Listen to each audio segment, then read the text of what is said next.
Yeah,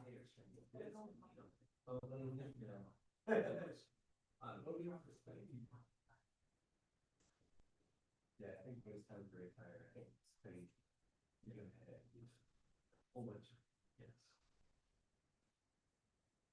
Yeah. Yes, still waiting. Oh, okay.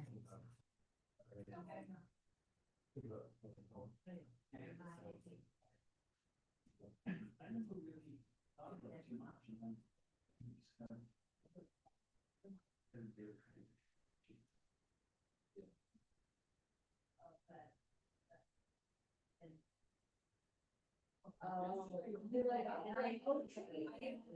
So thanks a lot.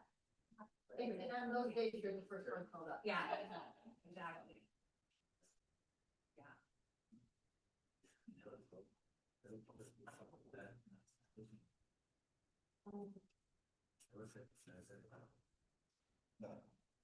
Hey, Lucy. So, oh, I saw you come up again, right? Yeah. But sometimes I'm like in the zone, and I look up and I'm like not checking name and Facebook and not. So when you need eye contact and then you want to play on, oh, yeah, that was Lucy. So sorry, I didn't say hi and stuff. Yeah.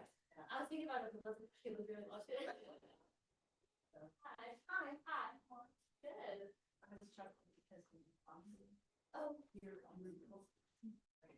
oh, we're taking people, though you're so so like you had a little animal bobbing underneath your sweater. I like yeah, this is about no, okay, no.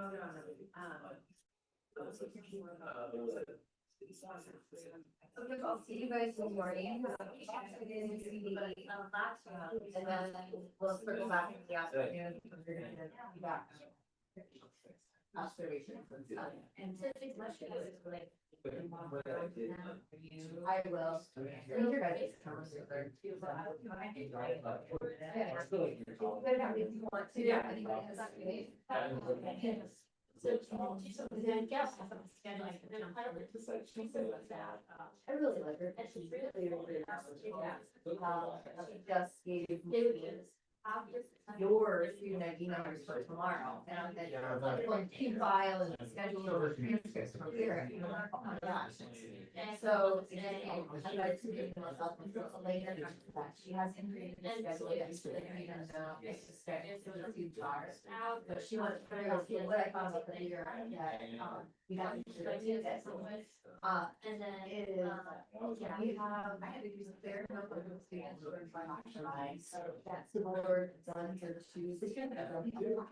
And we had to do a class on much of our work. And so she needs to look into that. So it could be but also we could be in the team, the conversation, and the CD doesn't know. So when if they were classified by us or they were coming to us, it was classified by another district. So I don't know if it's funny that it goes over. Yeah, but I didn't need to know. So afternoon, why she was here. I got this. Yeah, so you just but yeah, I don't think people are back to everyone back. Yeah, before we. So, and then, about the meeting, that was absolutely fact that they want to be in the general head that are using the Adobe strategy. When she asked me about it, I said, well, yeah, we have training on she's like, oh my gosh, that's really good things. So kind of promoting teachers and then, pull some of those out and use them, showcase some of that. Yeah, and you can tell, that's so cool. Well, yeah, I definitely don't want to have it. Yeah, I didn't even know why they were doing that. Originally I thought that to kind of audit, not get audited. Right. It's totally understand, say, right, because I don't use for goal is to get region.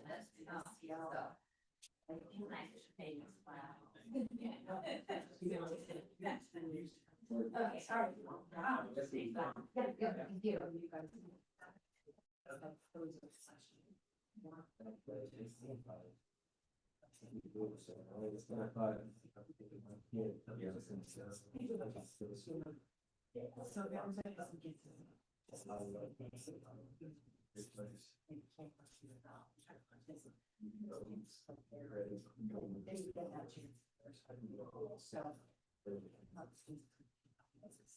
Like, current. You know.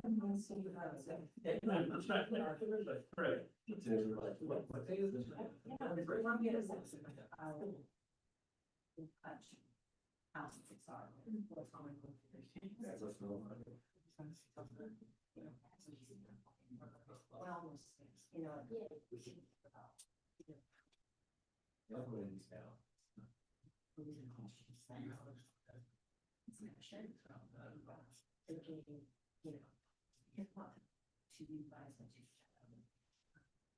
a way that I can see word just really be on.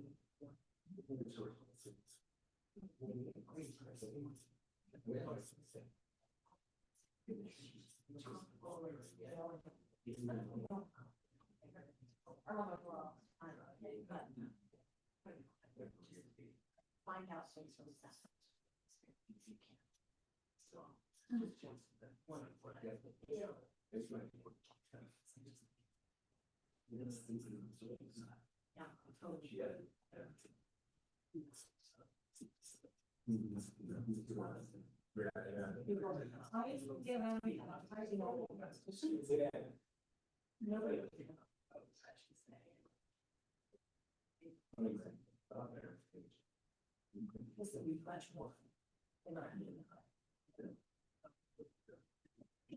Well, it'll be fun for you guys to.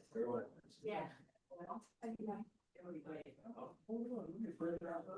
we thinking about questions and topics. Just write it down. We'll try to.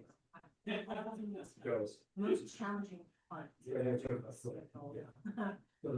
schedules and his schedule. Try to figure out time. I think you probably will have 4:30 sessions or maybe 5. Because we're going to like 2.5 hours.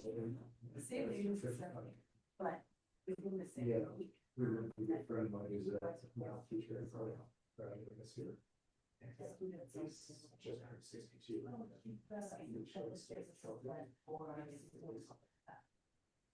She asked if it's fine. And I'm like, can't go there. It's like,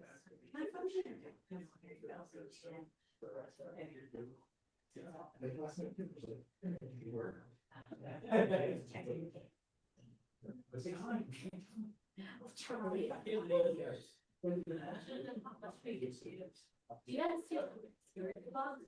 No, we do a new contract today. Really? Yeah, so tomorrow it's out Tuesday. Procedures. Yeah. So, wait, that's so much more fun than what you do. You guys are gonna go. Yeah, that's so many of our cool. That's so great. You want to use that? Yeah, mine was like really hard. Wait, I was. Wait, I just shared the list until. Yeah, where does it do? Oh, every Friday. But I feel like normally there's like. Vacation. I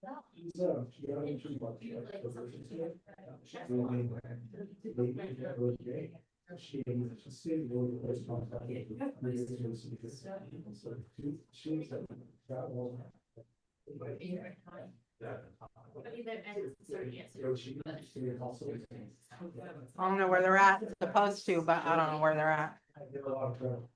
She's always very well expected to see her. Where's she? Well, not even so girls would get for her. Okay, cool. Here yet, so I'm gonna. Finish it out.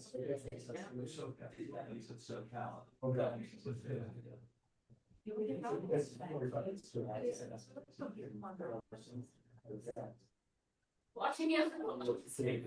Your mom, No, fine. one of your friends, Yeah. I could see you too. I was watching it too, because nobody's, Like, they like Florida and stuff. No, she just watched it. She just watched it with no sound. Yeah. No, I don't know where they're at. Yes. Fine. Battery.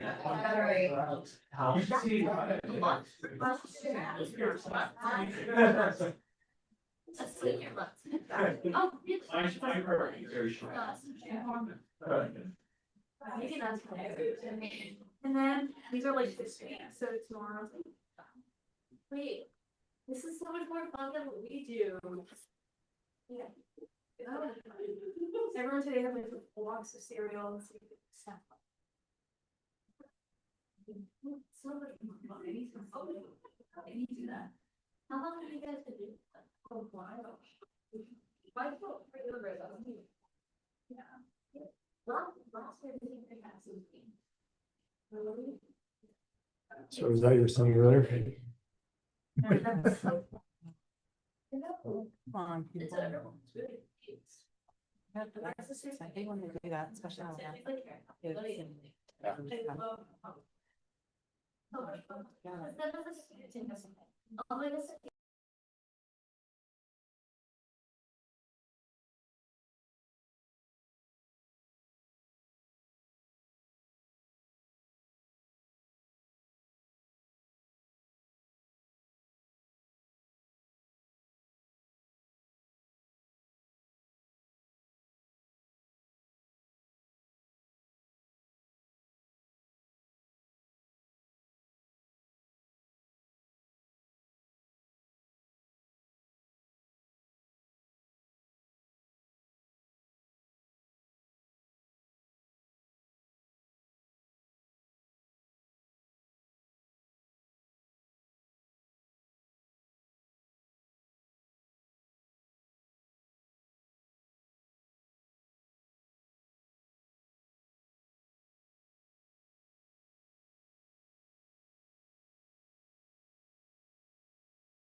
Good evening and welcome everyone.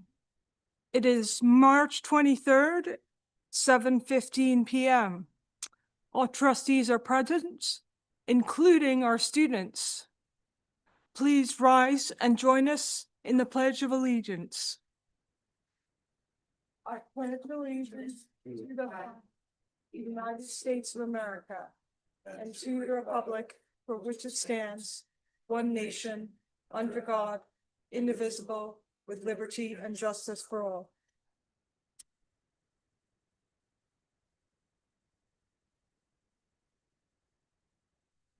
All right. We now move on to approval of the meeting agenda. Do I have a motion? So moved. Moved by Catherine. Second. I second. Seconded by Alex. Lucy, how do you vote? I approve. Claire, how do you vote? I approve. Board, all in favor? Aye. That's 5-0. Okay, we did not have any action in closed session. It's not on here, but I also need to announce that this meeting is audio taped and live streamed per our bylaws. So next we'll move on to our Student of the Year. Very exciting. Lane Choi from Middle College.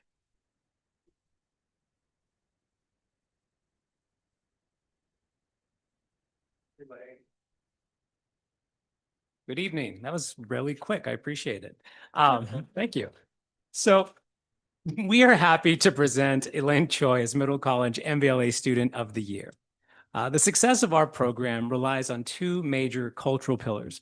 One is relational and one is intellectual. Both pillars are vital. One might even say interdependent and heavily depend on student support, which is why we particularly appreciate Elaine's consistent contributions to each of these pillars over the last 2 years. The primary pillar that Middle College relies on is a sense of community, welcome, and belonging. Through her kind leadership and genuine concern for others, Elaine has helped to make this goal a reality. She has gone out of her way to help peers with assignments, to encourage reluctant students to participate, and to volunteer as an ambassador at recruitment events. Her attentiveness to others, her patience, and her generosity have made Middle College a more enjoyable experience for all. The other major pillar of Middle College is focused on intellectual curiosity and academic engagement, something that Elaine exemplifies in spades. In the best way possible, Elaine has taken full advantage of Middle College's unique educational opportunities. In our program, Elaine has completed an exceptionally diverse selection of college-level courses: global studies, intro to anthropology, calculus, human genetics, and microbiology, and emergency athletic injury care, just to name a few. This academic range reflects not only her intellectual versatility, but also her sincere curiosity about the world and her genuine desire to become a more thoughtful global citizen. These attitudes are visible in a write-up that she submitted for her educational philosophy project in my English class. The purpose of education, these are Elaine's words, the purpose of education is not to simply hand the student information to memorize and spit back out, but to offer the more meaningful process of deepening one's understanding of themselves and the people around them, taking bits and pieces of each subject to draw parallels and intersectionalities, inquire and explore curiosities, and apply material to the real world. Isn't that amazing? I think that's so cool. So when I wrote this next part, I was trying to think of the right word. And so I thought Elaine is cool, Elaine is unique. And so instead I settled on Elaine is truly multidimensional. In addition to being one of the most thoughtful, deliberate, kind, joyful individuals that we have had the pleasure of working with, Elaine is an accomplished rock climber and a co-founder of a competitive barbershop quartet, the Sopranos. Yeah, you heard that right. Elaine is exploring a variety of majors, including medical anthropology or global health. A path she shares was largely inspired by her academic experiences in the Foothill Middle College program. In closing, we would like to share a few words from Elaine about her middle college experience. Middle college is like my second home, and it's where I've truly been able to discover myself with the opportunity to shape my educational path and develop a more active role in my own learning with greater agency. But what I appreciate most about the program is the people, the teachers who create an incredibly supportive and engaging learning environment, and my peers who are so sweet and teach me so much and make me excited to come to school every single day. It's like we're one big family. Elaine, we congratulate you and are so proud of you being one of ours. Thank you.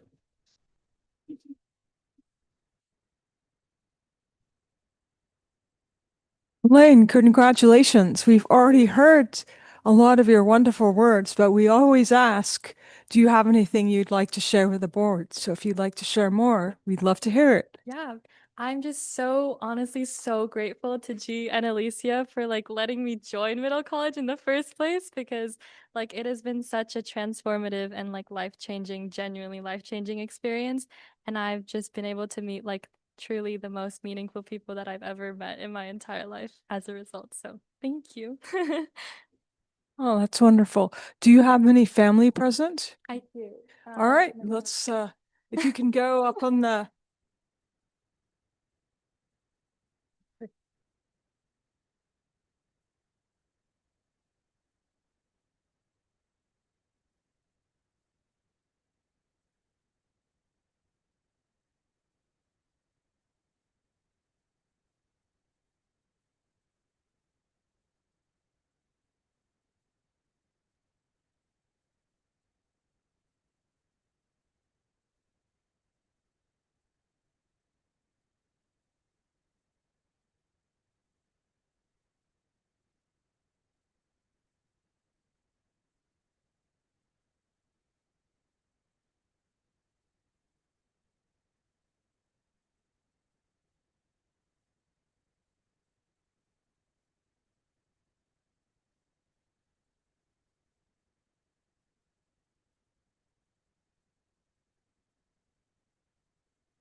All right, next we move on to 7.0 communications. And we have 7.1, our student board member reports. And I believe it is Claire's turn from Mountain View High School to go first. Hello, everyone. I hope you all are doing well. It has been a busy and exciting couple of weeks at Mountain View High School, with many more events to come in the next couple of weeks. 2 weeks ago, MVHS hosted another successful Teacher Development Day setup with lots of new learnings for everyone. A standout segment featured the tech interns teaching teachers and teacher aides how to best utilize AI and technology in the classroom. Our main highlight of the past weeks, however, in my opinion, was the Life Skills St. Patrick's Day dance. Every year, Mountain View High School holds a dance in the Aux Gym where Life Skills students from all around the area come and dance from 9:30 to 11:30 a.m. Everyone seemed to be smiling and dancing the entire time, and it truly encapsulated the spirit and community that our school strives to build. The arts have been thriving as well. Six, the musical, was a tremendous success, with many students coming out to support the brilliant performance, complete with complex costumes and a joyful atmosphere. Dance, instrumental, and choir all have upcoming auditions, performances, and callbacks this week as groups prepare for the coming year. Classes have also been building community through their class socials. The senior cabinet hosted a Q3 spikeball tournament where the class of 2026 gathered on the field to celebrate the last few months of high school. The ASB freshman cabinet enjoyed a festive St. Patrick's Day themed social featuring cupcakes and cookies, bringing lots of fun and joy to Mountain View. Looking ahead, this Friday, our sister school Iwata will be visiting for their cultural performance during tutorial in the theater.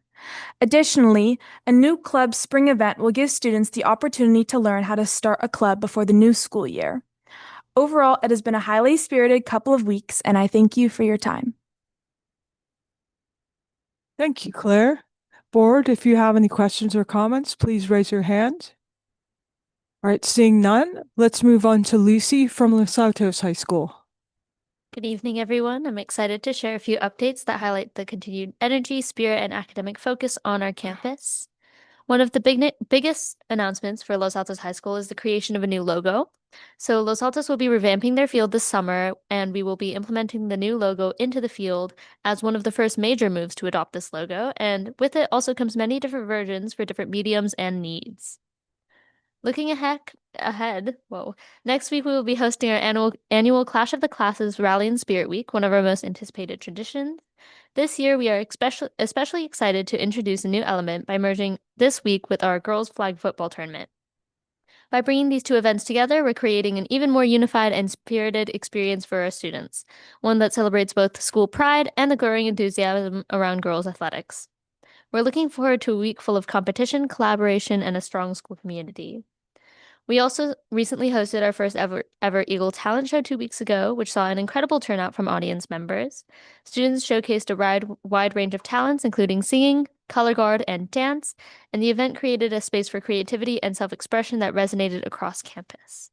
Based on its success, we're excited to continue building this event and look forward to making it an annual tradition in the years to come. SEO will also be hosting their trivia night this Friday, and clubs and different sports teams will come together and compete in trivia games.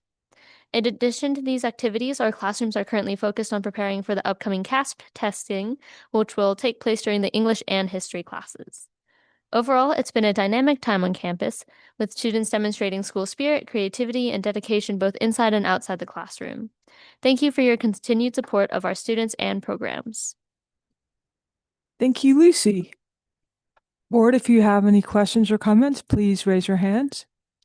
All right, seeing none, let's move on to 7.2, our district organizations. I don't see anyone in the audience, so let's move on to 7.3, public comment on items not on the agenda.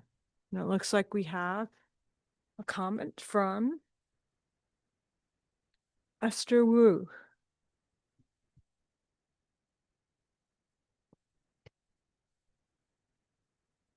Good evening, Superintendent Volta and MVLA Board of Trustees.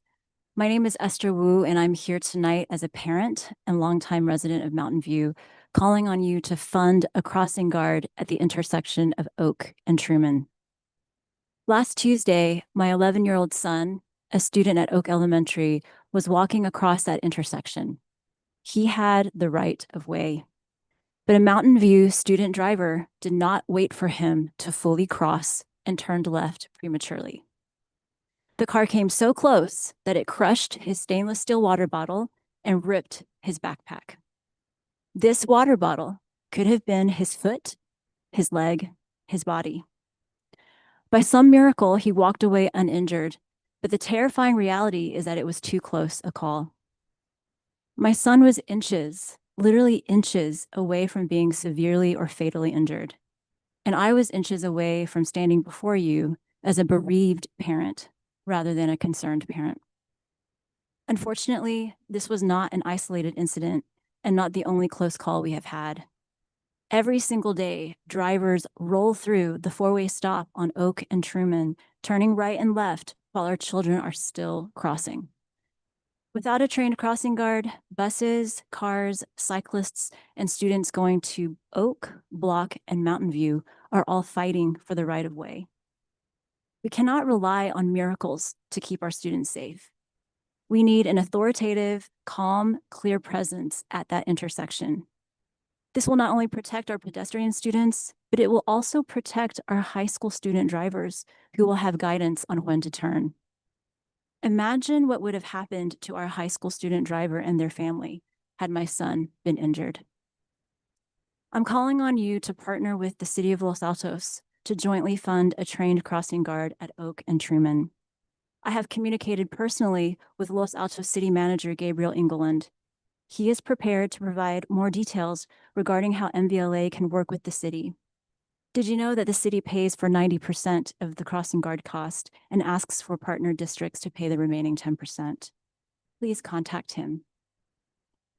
When we consider the life of a child, funding a crossing guard is not just a reasonable budget item. It is an urgent necessity. We must not wait until my son or another child is hurt or worse to protect them. I urge you to collaborate with Los Altos City Manager Gabriel Engeland and the MVLA community to place a crossing guard at Oak and Truman immediately. Water bottles and backpacks can be replaced. Our children cannot. Let's take action before we need another miracle. Thank you for your time.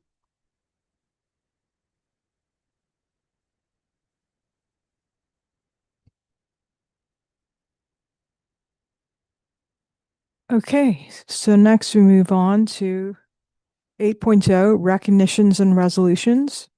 So we move on to resolution 2025-26-17 and 2025-26-18 Willie Brown requests. Do we have any questions before we consider a motion?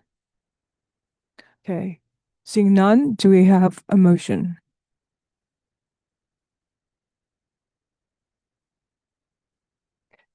I'm asking for a motion on this item. I'll motion for this resolution. Okay. Motion by Vadim. Do I have a second? I second. Second by Alex. Okay. Claire, how do you vote? I approve. Lucy, how do you vote? I approve. Board, all in favor? That's 5-0. Okay, next we move on to 8.2, which is our resolution recognizing and celebrating National Bilingual Multilingual Learner Advocacy Month, which is in April 2026. All right. Do you have any questions before we consider a motion? Seeing none, do I have a motion? I would like to make that motion. Okay, moved by Catherine. Do I have a second? I'll second.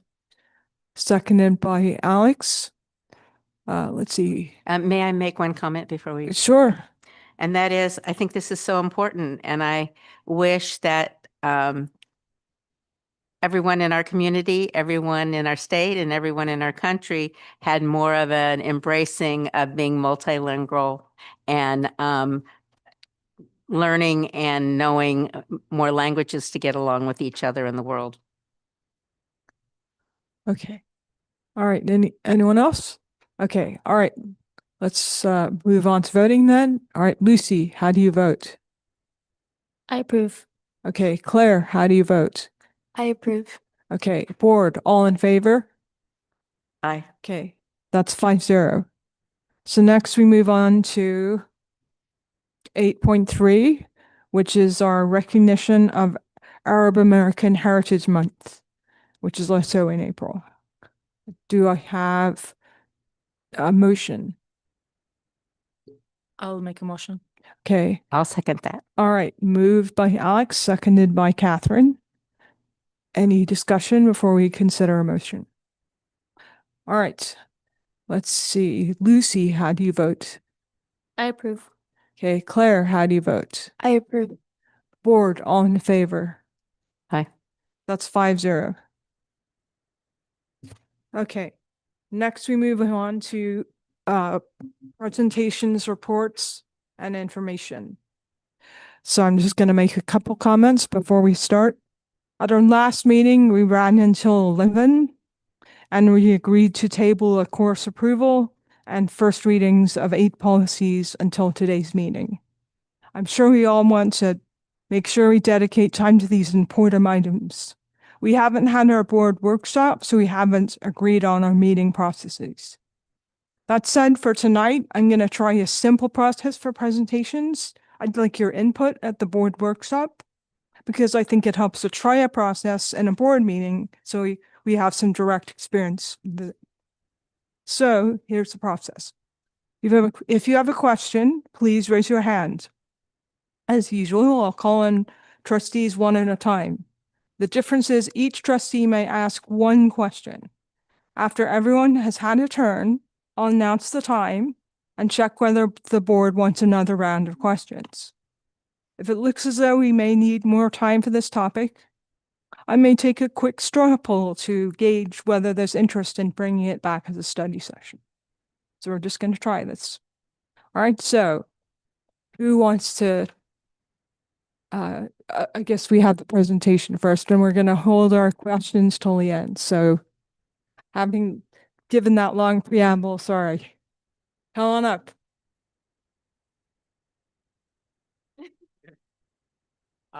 So we are the staff from Foothill Middle College. My name is Marciano Gutierrez. I am Alicia Triana. And I'm Mike Wolf.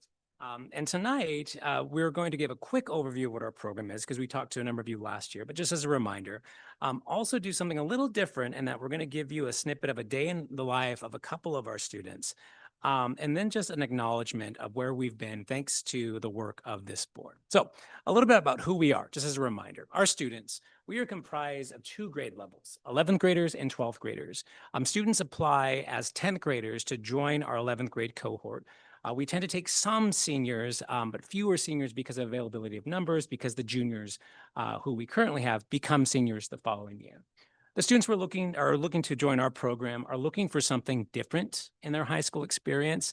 Often this has something to do with a social experience, maybe the sort of environment that they're experiencing at the home high school that works very well for very many students, but our students are looking for something different. Our students are intellectually curious. It doesn't mean they have the highest GPAs, but are definitely curious and want to try that college classroom. And most important is they're craving a smaller, more supportive community.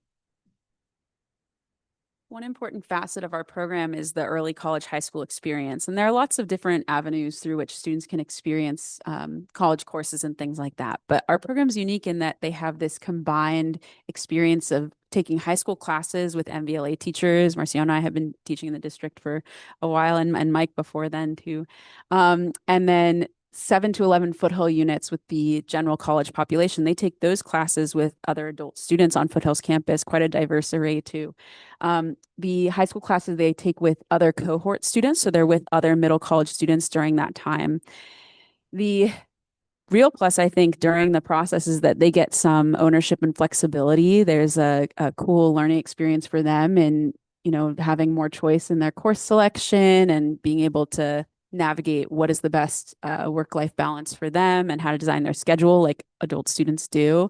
But they get to do that with close support. So they're not independent while doing that. They see us every single day, and they're a part of our English and social studies classes, and we help to counsel them in those choices that they're making. But after the program, they have something that they get to take with them too, beyond transferable college credit, which is up there. They also have a real lived college experience. We've had many alumni come back and talk to us about how they go on to other contexts and are able to help provide academic advising to students in their dorm and coach them through how to read a course selection catalog and how to advocate for help with their professors and those sorts of things. They're used to problem solving a little bit more independently, and they especially become better communicators with all the stakeholders in their life. So there's something little intangible there too. It's not as physical as the credits, but very meaningful.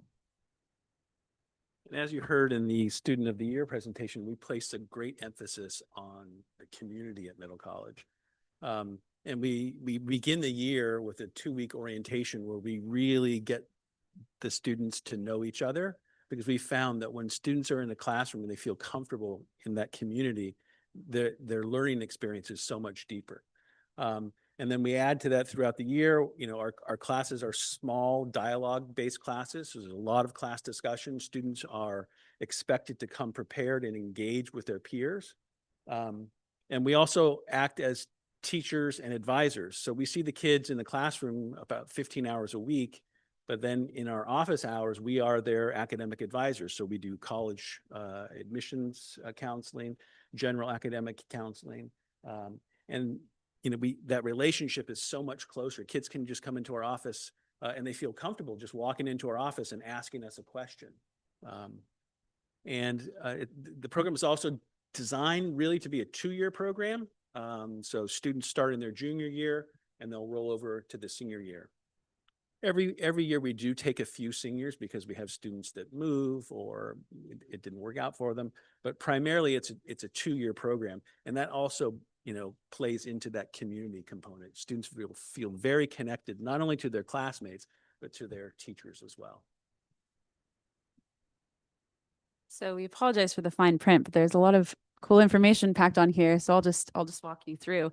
These are three of our actual students, and we've used their true first names because they have consented to that, and they've shared with us some of their schedule information and some of their interests. So I want to paint a picture for you of what middle college could look like with three different students who are all having a really rich experience. So Isabella is currently taking her middle college classes, a communication class, intro to public speaking, and a general chemistry class in the evenings, and an intermediate Spanish class as well. And outside of school, Isabella is on the Mountain View track and field team, is a captain on that team, and also does tutoring and youth group leading on the side as well.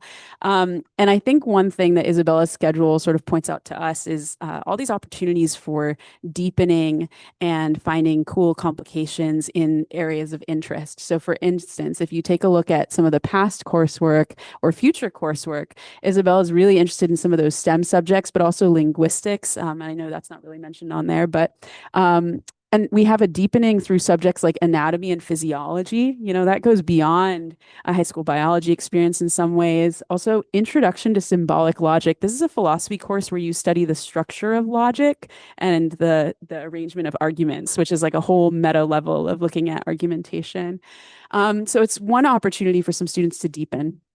For Link, we have anthropology and psych this quarter, but also Link loves to spend extra time on campus. Just we'll frequently see Link in our office or at the Foothill Dining facility. It's a way that they like to spend their time with their peers and their teachers. And then outside of school, Link has a strong affinity for music and also telescope making. This is something super unique, but is literally spending, what would you say, like months working on a lens and like grinding the lens the exact way. It's beyond my like background knowledge, but essentially the program provides Link an opportunity to dive into new and different interests, things that they would have never been exposed to. So we have things like social psychology, psych disorders and their treatments. You'll notice that sometimes over time, a student might take, you know, a studio recording class and then decide, ooh, that was cool. I want to take more music tech classes. So then they take intro to music tech. And the great thing about a college system is that you can dabble a lot in the quarter system. That last class is let me see if I get this right, geospatial technologies. So it often involves map making and spatial reasoning. It's like, what a diverse array though, between the music tech and the psychology and the telescope work. So I think Link has benefited from the sort of diverse offerings. And then we have Destiny.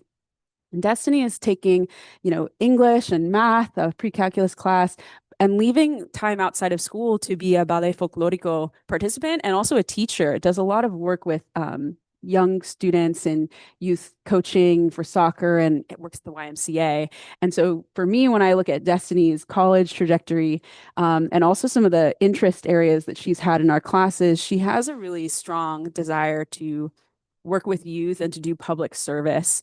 And so Foothill has given her the opportunity to do that through the child and adolescent development classes and also through the health classes. In fact, her senior research project for my class was sort of about those topics. She was really curious. Her inquiry was about the effects of older siblings on younger siblings' cognitive development. And so she sort of tracked that and right, and explored that for a few weeks and was really, really enthused. I think it applied all of her interest areas. So three very different daily routines, all very rigorous, all very meaningful, but just different angles of what the program can offer to different students and their needs. So, similar last year to this chart or graph. With Palo Alto creating their own program, this created opportunity for us, right? We're able to serve more than double the number that we once served of MVLA students. So even with the smaller footprint in terms of staff, we're able to serve quite a few more students that belong to both Los Altos High School and Mountain View High School. And so this would not be possible without your support, without the support of boards before you. Your commitment to making sure that all students have something that hooks them, right? Whether that's Alta Vista, whether that's freestyle, whether that's middle college. Since we did some rough math, since its inception, middle college has served about 2,000 students since we started. And it is true that a number of these students would be fine wherever they were. But for quite a few, for a significant number, middle college helped change the trajectory of their lives. And so often people think of our program, they think, okay, college kids who are doing college classes, when sometimes there's some issues, some considerations that are overlooked. And so there's a quote that I like to share from one of our parents that I believe captures the true spirit and potential impact of what we do. Beyond academics, beyond college credit, beyond all those things come with participation in our program. This comes from a parent of a student whose educational experience up to that point was one that left the student with more questions than answers. A student was gifted in many, many ways, but didn't feel comfortable by the same sort of measurement of success that was used in other places. So I want to share this quote. It's a little long, so I ask you to bear with me because I think it's important. This is from the parent. Middle college created an incredibly rare community where our teen felt understood and appreciated, and so could be open to learning and making friends and being vulnerable while doing so. The growth that happened inside this program has prepared our team for their young adult life in ways we did not expect. Our teen is bolder and more confident, yet calmer and more serene than we have ever known them to be. Perhaps best of all, we have seen our team become more self-accepting. Self-acceptance translates into forgiveness, from which springs resilience, the will to try again. What better lesson to learn on the threshold of adulthood? We have middle college to thank for this transformation in our child. Innovative, effective alternative programs, they don't happen by accident. You know this, all the hours you spend here. They're a result of extensive planning, thoughtful implementation, sustained support, even though the pendulum swings back and forth.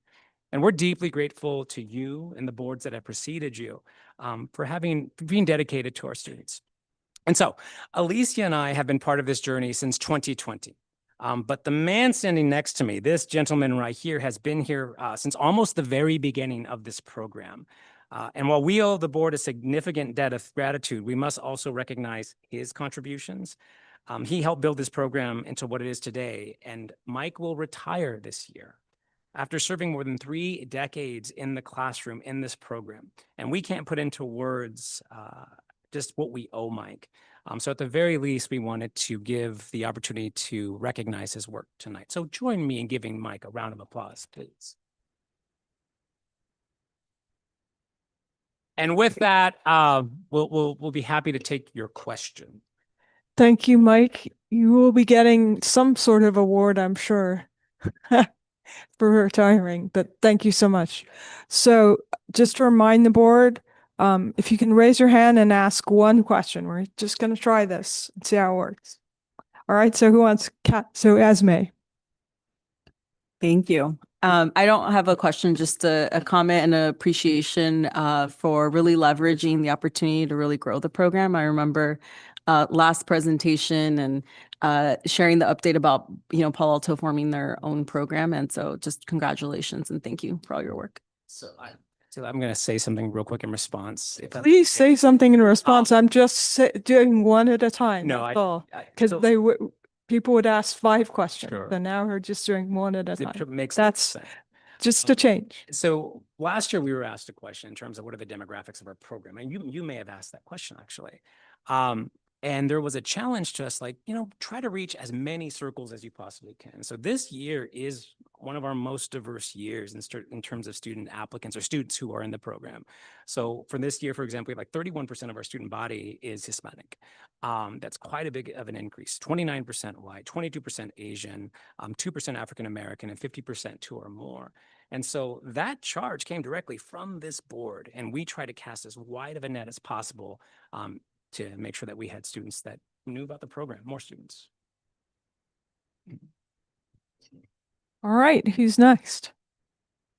Catherine. This is just a quick one. I just love the program, and I have ever since before I was on the board, when I knew about it way back in the day. That you have the 11th and 12th graders. Is there a consideration they also have to be at least 16, or is there an age thing having to do with having to being on that camp on a college campus or anything? And by the way, can you email us the quote? So no, we have students that are 15. You may know that Palo Alto's program is a 9 through 12, so they have even younger students on campus.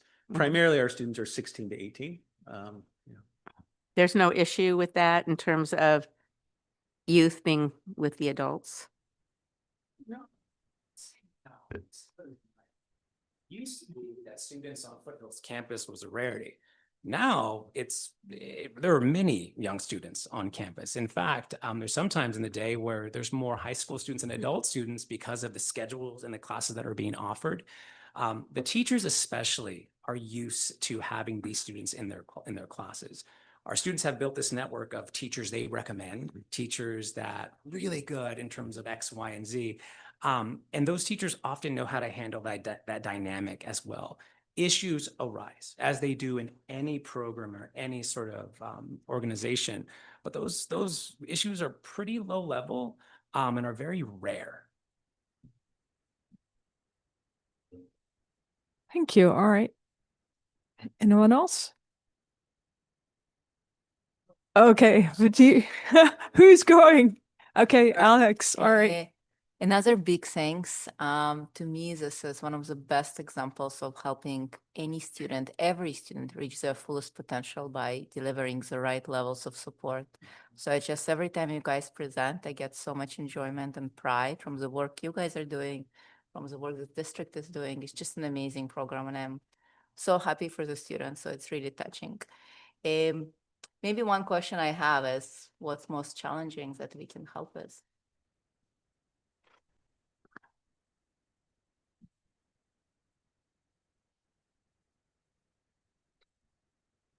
Yeah, that's your favorite song.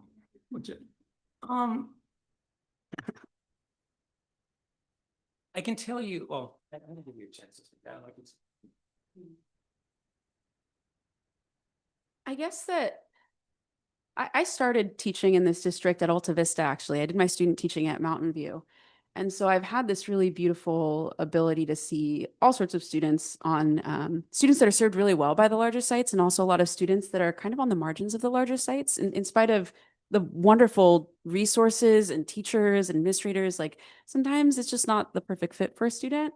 And so one thing I love for us and for other alternative programs is just your continued support of the fact that it is something a little different. You know, by design, we don't pressure our students to have necessarily always the excessively high GPA, because our measure of success is different for them individually, but also as a collective. And so I think that's maybe one of the most powerful things you can do to continue to support us, is to just continue honoring that part of our identity so we can continue to serve those students for whom the larger sites aren't the ideal fit. It for many of them, they can survive or make it through, but they're not thriving. And for some, this is where they can thrive. And so I think that's maybe my thing. I don't know. That's awesome. All about growth and development. Thank you. Okay, Vadim. So also thank you. This was a great setup for my question, I think. I really appreciate opportunities that we offer as a district to the students, and you guys are a part of facilitating an opportunity, right? What I'm curious about is, have you done some studies on what motivates students to explore middle college?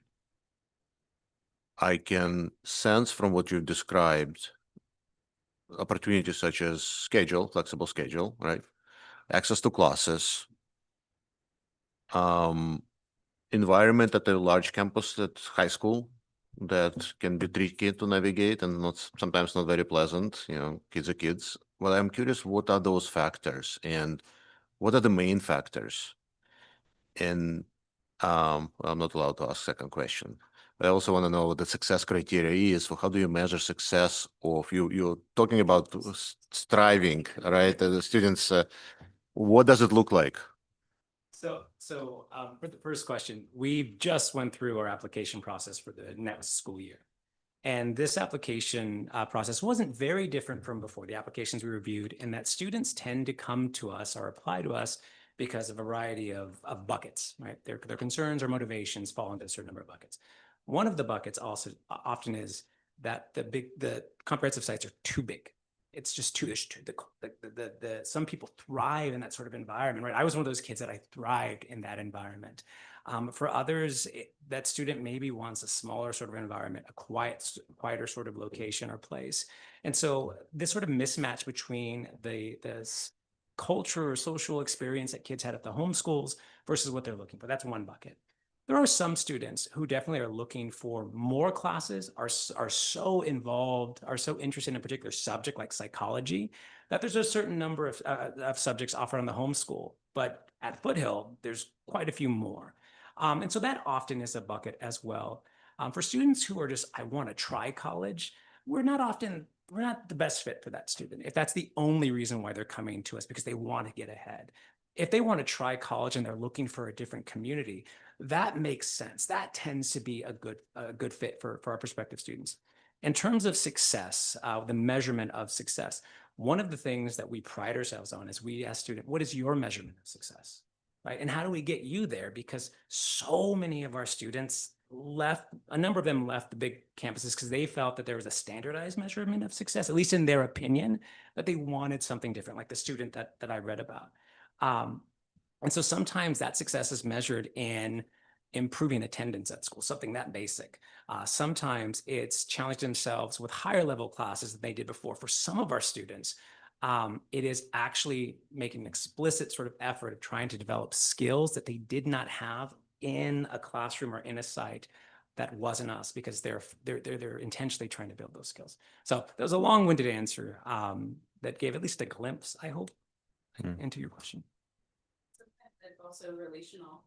I think of our students from a year or two ago that they had many acquaintances at the larger sites. They were sociable, they were great collaborators, but they didn't feel a sense of connection. I don't know, they felt like it was very brief, those interactions that they had, and they wanted more sustained time to deepen those connections. And they leave they came from two different high school sites and would have maybe otherwise never established that connection.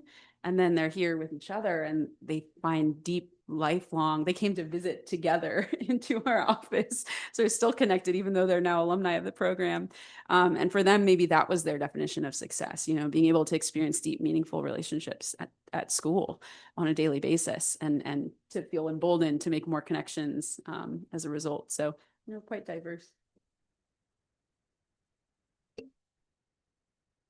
Thank you. All right. Well, the benefit of going last is I get to say, I agree with all the other compliments you guys got. Great job. Really impressive program. I'm always impressed when you come up here. My question is a little bit more about the social emotional parts. Because I didn't really, I really liked the students that you showed. So I could see that wasn't something new, but I'd like to know, have you updated the social emotional component of your program, which I know a lot of families that I talk to, that's one of the things that they really appreciate about middle college is it is a community. You do a lot of community building. So that testimony you read, I think, spoke to that student's social emotional growth. In terms of Changes? I mean, you can speak to the former and. Yeah, I mean, I think that over the last 5 years, we've really deepened our support for students. Working well and developing programs, and we've got a counselor that's on campus every day that students can utilize.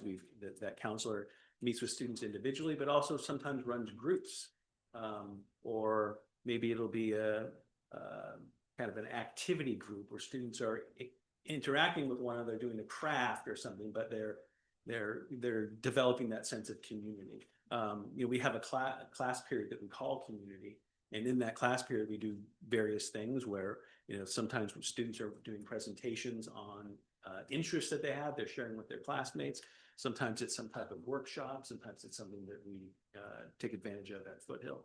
So we're trying to reach the kids, in the community and develop that the social emotional learning every day in our classrooms, but also specifically by incorporating the counseling and the community class. We're trying something different as well in terms of maximizing the number of students who can take advantage of the opportunity. So for example, you may be familiar with the trip that we would do to Yosemite. We would take a number of students, but we wanted to look in a way, how do we get every student involved? So we're going to try something different in terms of leadership development at the start of this year, or we're doing something local at Camp Campbell. To try to start the year off with this sort of experience of getting to know each other outside of the classroom, as opposed to taking a certain percentage of students to Yosemite. We may regret this and think, why did we give up Yosemite? And we'll pivot. But we wanted to try something new so that more students could experience that. So that's a change we made this. Please. It's been consistent, but and thank you to Will for also helping to coordinate this, but we've been in partnership with a therapist that has been consistent for the last few years. And I think that has made a world of difference because the students now see a familiar face from year to year. It's not a new person every year. As for our students that we sustain, they come as juniors and then they leave when they graduate senior year. That person may appear at different moments in their 2 years with us and respond to that student's need as it kind of ebbs and flows. So, and just on behalf of the logistics of our staff, it's nice to coordinate with someone that's familiar with our program, familiar with our routine, familiar with our campus and our students, and knows the rhythm of our year as well. So that's been a great privilege, I think, for us to leverage the same therapist, the same programming over the last few years. Thank you very much. That was very interesting. We want to know if we wanted to go for round two. It is now 8:01. Do we want to go for another round? Okay, Catherine. So, all right.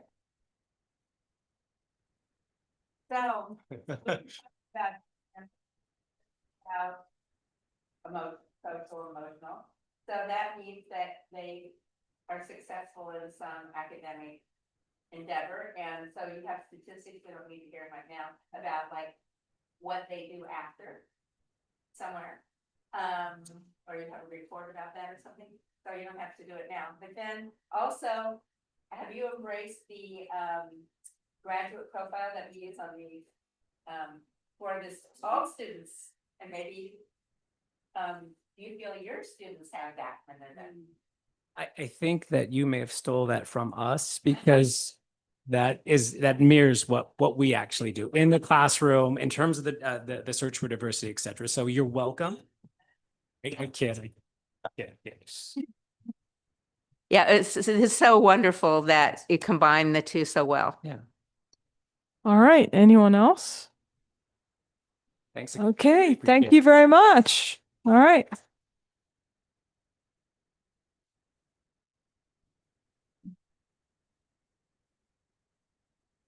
All right, now we'll move on to 8.2, our California Healthy Kids Survey Data 2025, presented by William Blair.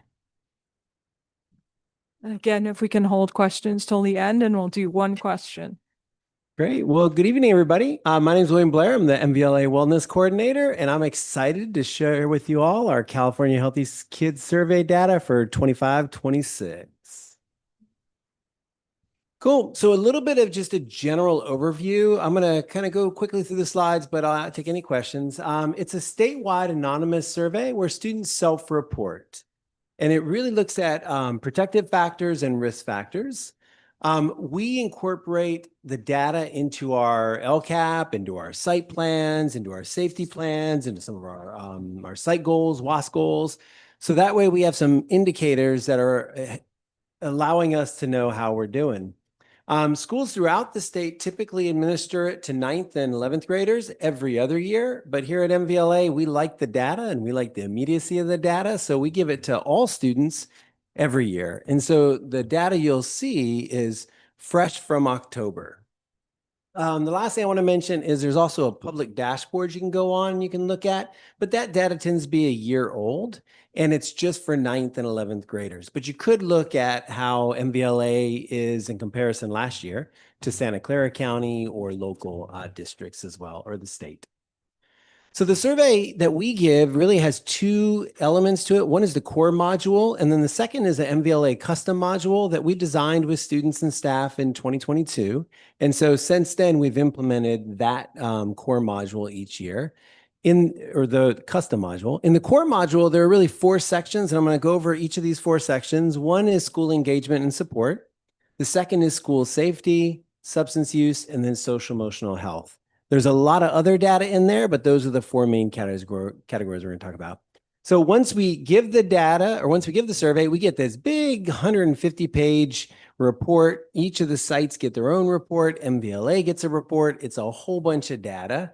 And part of that data is disaggregated by ethnicity and race, gender, language development, special education services, etc. And so I'm going to give a flyby of everything, but if there's more, just a little taste of things, but then if there's a desire for more data, we have it. And then last point is we also give a staff and parent survey each year as well. So we have lots of different reports. So in 2025, I'm going to do a comparison of the last 4 years. In 2025, we had an 81% response rate from our students. And because we want to humanize the data, 1% is approximately 35 students. So every time we talk about the percentage, you can think that's 35 of our students. And then I just also have a comparison between the response rates by grades. Our freshmen are at a 95% response rate, 12th graders, 67. So they kind of fall off there. So if there is 3 pages in the report that I would always direct you to, it's pages 3 through 5. So those 4 core modules that I talked about, there'll be a chart that gives you the breakdown of how our students did. So I highlighted 9th and 11th grade, as you see across the top. This section at the top is school engagement and supports, and then school safety and cyberbullying. And then page 4 and 5 have more data, not included in this presentation. But you'll see the percentages across the top. For the purposes of this presentation, we averaged all MVLA students. So the data you're going to see is going to be across, for example, school connectedness, we average those top 4. So that's what you're going to look at in a minute. All right, so jumping right into the data. And so before we even really get started, I want to say that across the board, we are seeing things heading in the right direction. So when it's a positive indicator, we're tending to see a positive outcome. When it's something we want to see less of, we tend to see less of it. Really quickly, how to read the graphs at the very top. It's school engagement and supports for all grades. Green is 2025. And then at the very bottom, you can see we've indicated a couple of the indicators that are LCAP. So these are data points that are in our LCAP. So starting on the far left, you can see school connectedness has gone up, academic motivation has gone up. I'm going to skip the next 2 for just a second. Caring adult relationships gone up, and so on and so forth. So you can see across all the indicators, we're heading in the right direction. The 2 that I skipped, they changed how they calculate those indicators on us. And so you can see where the change happened just by looking at the graph. But school is boring. We went from 51% down to 34%. That's because they slightly changed that. Instead of being on a scale like 6 and higher, they did 7 and higher. So we saw a drop.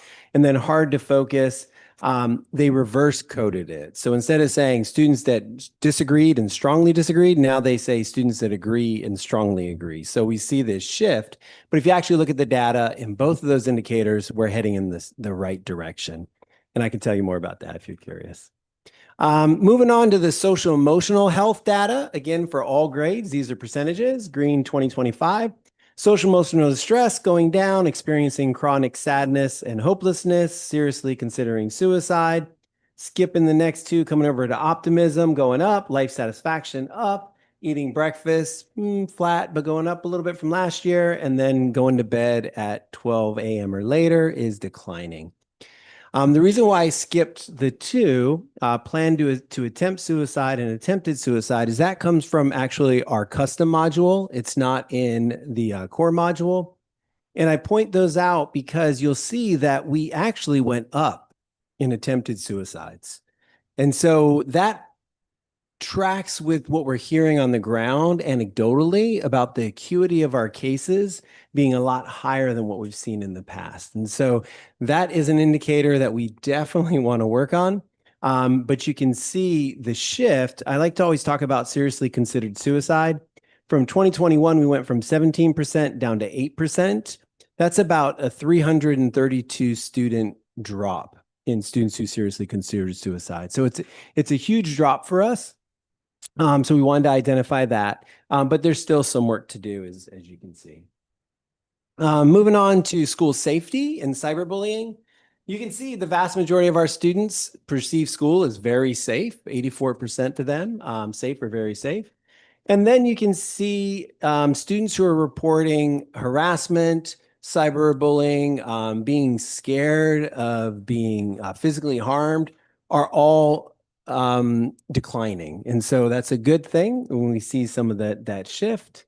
And then you can see some things with the lower percentages, pressure to be in a gang and gang involvement staying pretty flat, but those numbers have been pretty low across the board.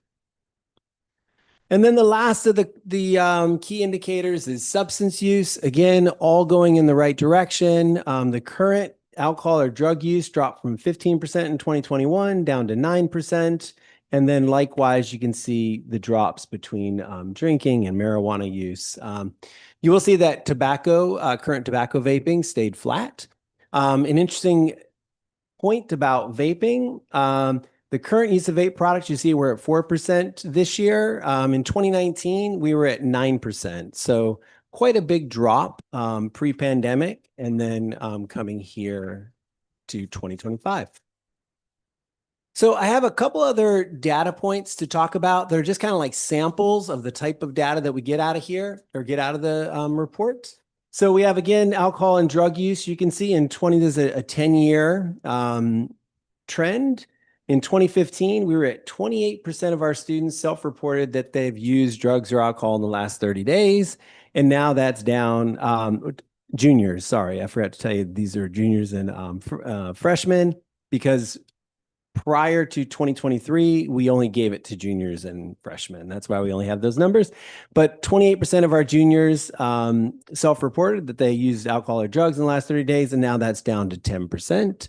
And then again, with the seriously considered suicide, you can see the drop as we came out of the pandemic, a rise as we're heading into the pandemic, and then a drop as we've come out of the pandemic. This is a sample of a couple questions from our custom module. We use this in our LCAP. Specifically, I know where to go or who to contact at school for help when I'm sad, stressed, lonely, or depressed. And we see that number going up. Our goal is that everyone knows where they can go to receive support. And then the data also, as I mentioned, breaks down by demographic. So I took one sample experiencing any harassment or bullying to look at the different demographics. On the left, you'll see the comparison data. All MVLA students reported any harassment or bullying at 19%. And then you can see the demographics. And you can see that the American Indian or Alaska Native, Black or African American, and then students who identified as something else have higher rates of harassment and bullying. And then by other subgroups, we're also looking at the any harassment or bullying, and you can see we have non-English learners versus English learners, and they're equal at 19%. Then we have students who are receiving special education services and students who are not. And you can see that students receiving special education services have a 27% rate. And then when we look at gender, you can see that non-binary and students who identify as something else or are gender fluid students report a higher rate of harassment or bullying.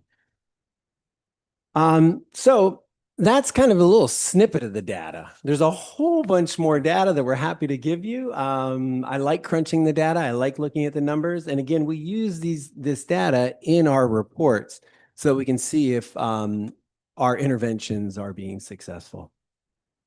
So there is some distressing data in there, including the fact that if 19% of our students are bullied, that's about 700 students or more or 665 students who have reported bullying. So there's definitely work for us to do and support that's needed. So we wanted to close out the presentation just by talking about the supports that we have at MVLA. This is our school-based mental health services slide. All students have access to drop in to get support. We also provide crisis support. And what does that mean? That means they can talk to a clinician. We have safety planning. We have assessments that we can do. And we also refer to our community organizations. We also provide short-term school-based support for students. So if a student's academic progress is impacted by emotional, social, behavioral issues, then we can provide a treatment goal to help support them. And then we also have linkage to higher level of care when needed. I think everybody's probably already seen this, or maybe you've seen it around the classroom. We have a single point, entry point of a referral form, regardless of what the support's needed. Anyone can fill this out, students, community members, families, teachers, administrators. If they see that a student is struggling in some way, they can fill out this form. We have we identified different areas where there could be challenges: academic stress, personal issues, emotional, social, physical, or social services. The vast majority of our referrals we see are for personal and emotional issues, probably about 70% of our referrals. But anybody can fill out the form. And then what happens after they fill out the form? Super busy slide, but they meet with our intake coordinator. So we have a clinician who's dedicated to reading through that form, meeting with the student, doing an initial triage and psychosocial assessment. And then they figure out what support's needed. So we often tell the students and the staff, you may not know what support's needed, but if you just fill out the form, we'll make sure that student gets to the support that they need. Whether it's an immediate crisis, then we have a therapist of the day. If there's some kind of bullying or harassment, we can refer it to our site admin. If they need short-term school-based services, we can refer to our CASI partners. So you could just see all the different types of supports that we can give. And students don't have to memorize all that. They just have to fill out the form. And then I love this slide because it's just all of our partnership agencies. We have a lot of MOUs, a lot of contracts with different organizations to provide support for our students. Last year, we had 771 referrals to our community agencies. So we have a quite robust service for that. Also, our MVLA team served 993 unique students, which is about 24% of our student body. So a lot of students are receiving the support. I think I'll leave it at that. So here's all of our partnership agencies, and then I'll close it out and see if there's any questions. Thank you. So before we begin, I just want to remind the board that we'll have a study session on MTSS. So to make the best use of the board's time, probably the rest of your board members would appreciate it if you hold questions about MTSS until that session. I think the students were kind of looking, so I want to give them an opportunity to say something before the adults say anything, so they feel free to speak their minds if either of you would like to say anything.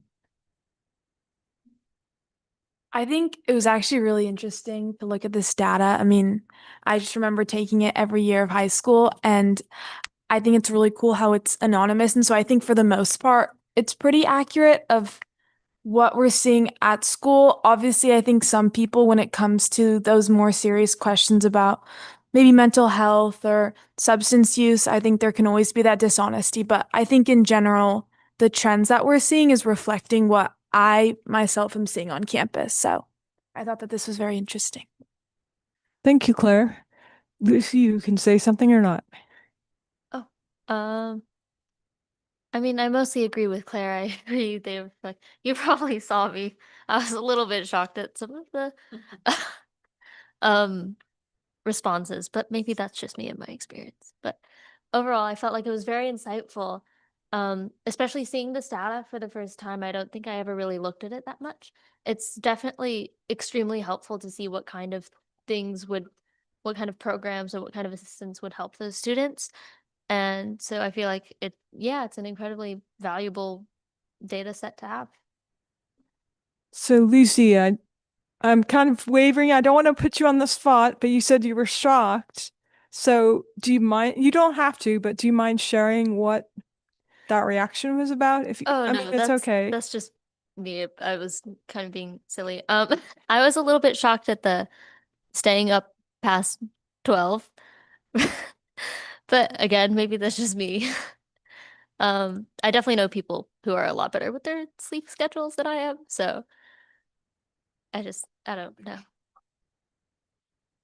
From what I have observed and from the groups that I mostly interact with on campus, it's probably a little bit higher.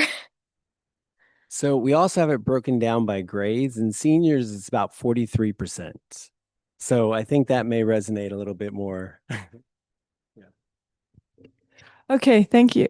All right, so now, thank you, student trustees. I know I put you on the spot a little bit, so thanks for that. But we really appreciate hearing from you, and this is about you, so thank you very much. All right, board. Does anyone have a question? Catherine? I always have a question. Well, not always, but do you have it also disaggregated by school? And if so, was there any particular categories or situations that were very different at the two schools?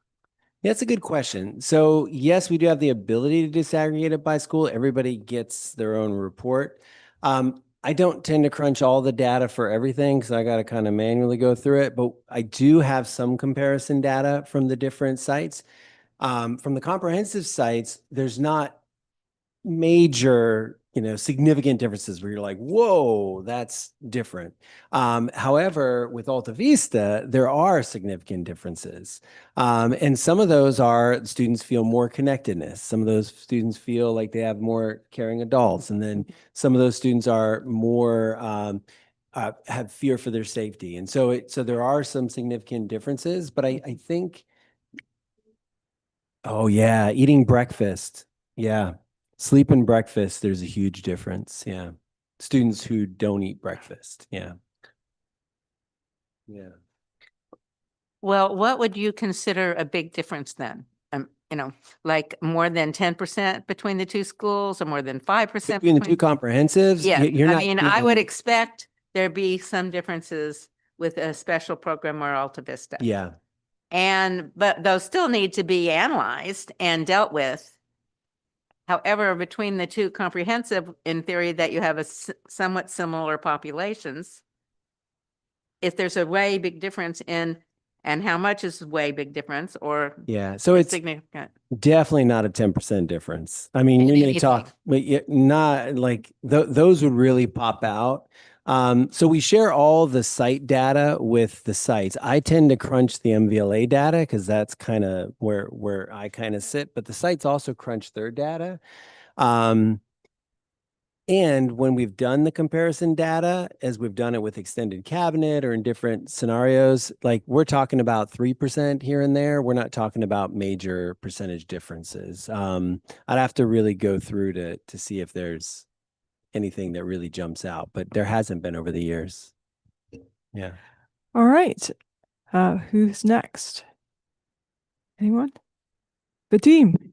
I have a question. You mentioned that we'll have a study session. When is that happening?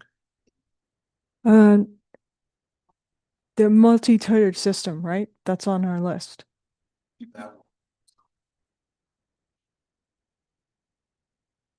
Okay. All right. Still, I mean. Okay.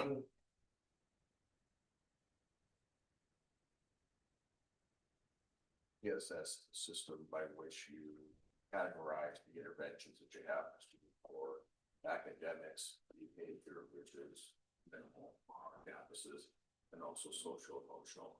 What are our universal supports? What are our intermediary reports? We call tier 2, and what are some more significant or ongoing supports? And we can look at all of these things. What to do with that?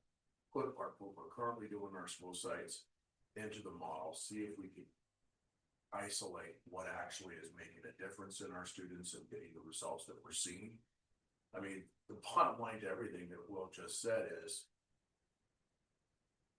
last year and then our last data set for this year, we're winning.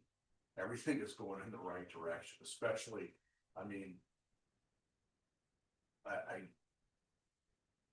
so it's awfully hard to think of what we could be doing better to not see these results, right? I don't know that I would change anything that's happening in terms of our wellness, but we do want to look at it and make sure we can isolate positives and maybe expand them. Okay, does that answer your question, Vadim, or did you want to ask more a question? I have more questions than if we don't have a separate session for it, but it's not a one question thing. I don't know how to apply what you're asking us to do for this. This good study session down the road, if you want to pose it in that way, I mean, it's more of I'm curious about your opinion, William. For example, school connectedness. I would expect ninth graders not to be connected to school because the survey is done in October and they have about 2 months of school. But the data is the same, almost the same, right? 75, 74, 73. What explains lack of difference as students sort of progress through their years? Maybe it's a question for our students here.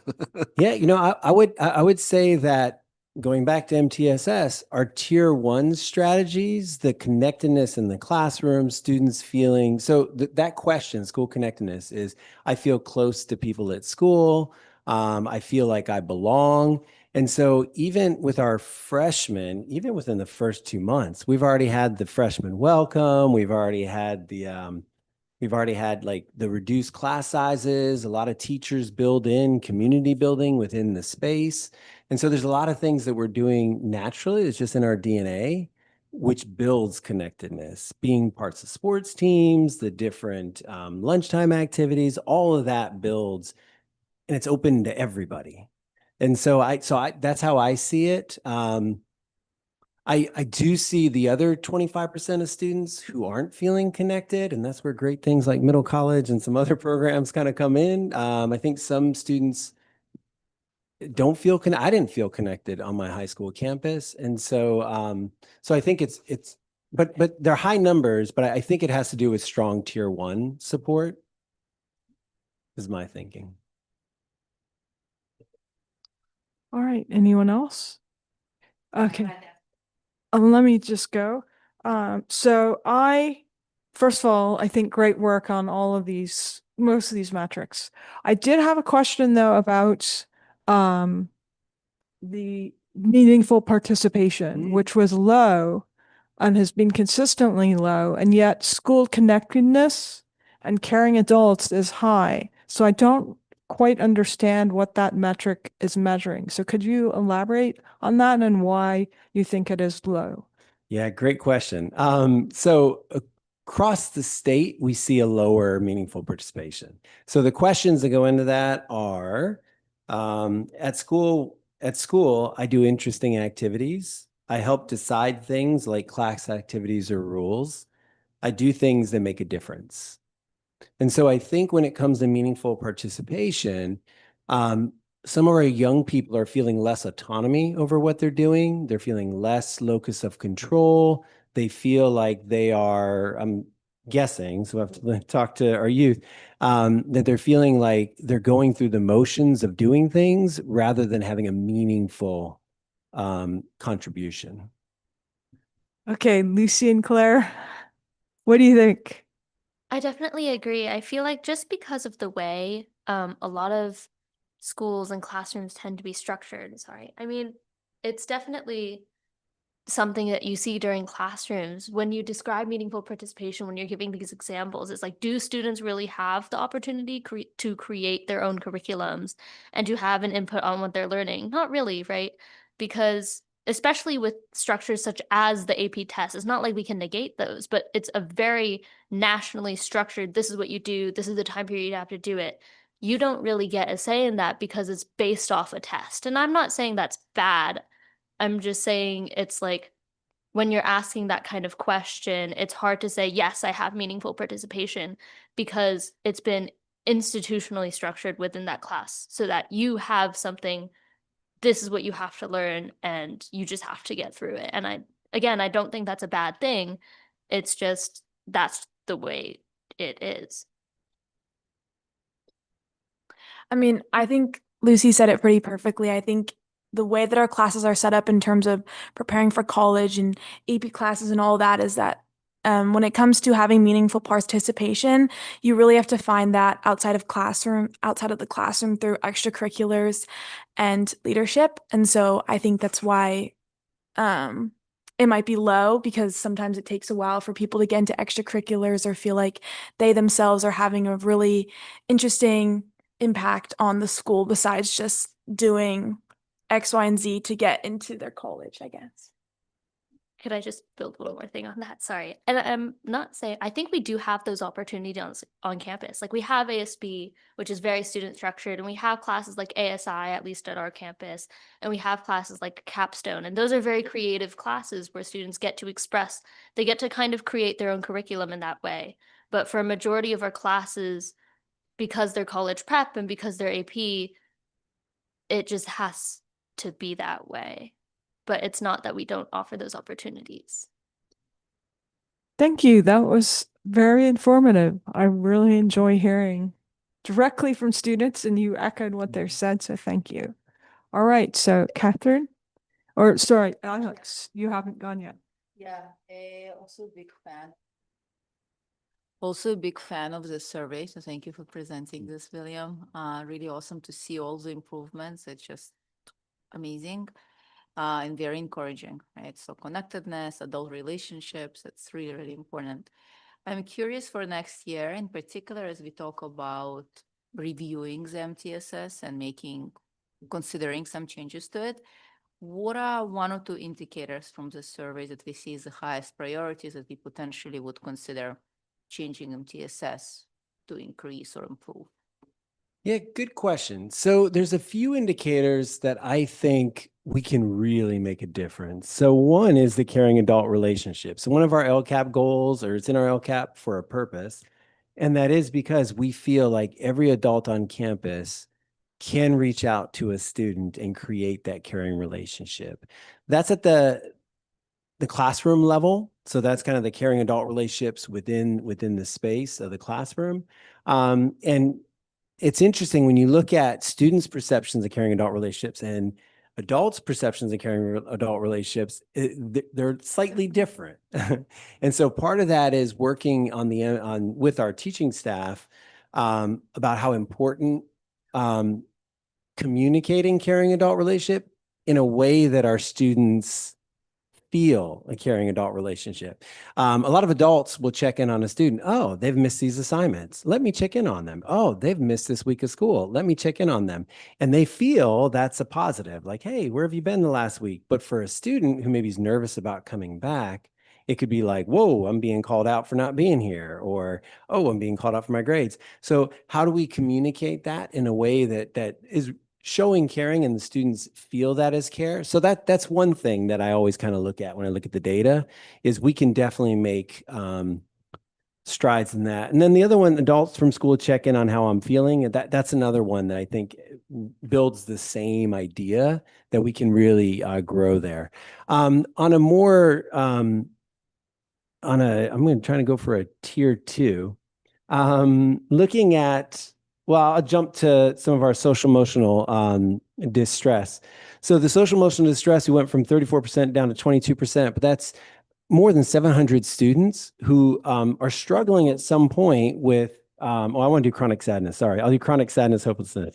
21%, which is about 700 of our students, feel chronic sadness or hopelessness. That's where our tier 2 school-based support can really come in, because we're all going to feel sadness. We're all going to feel hopelessness, especially in the world that we're in. Students, when they get bad grades, it hurts them, especially when they're being perceived as their grade.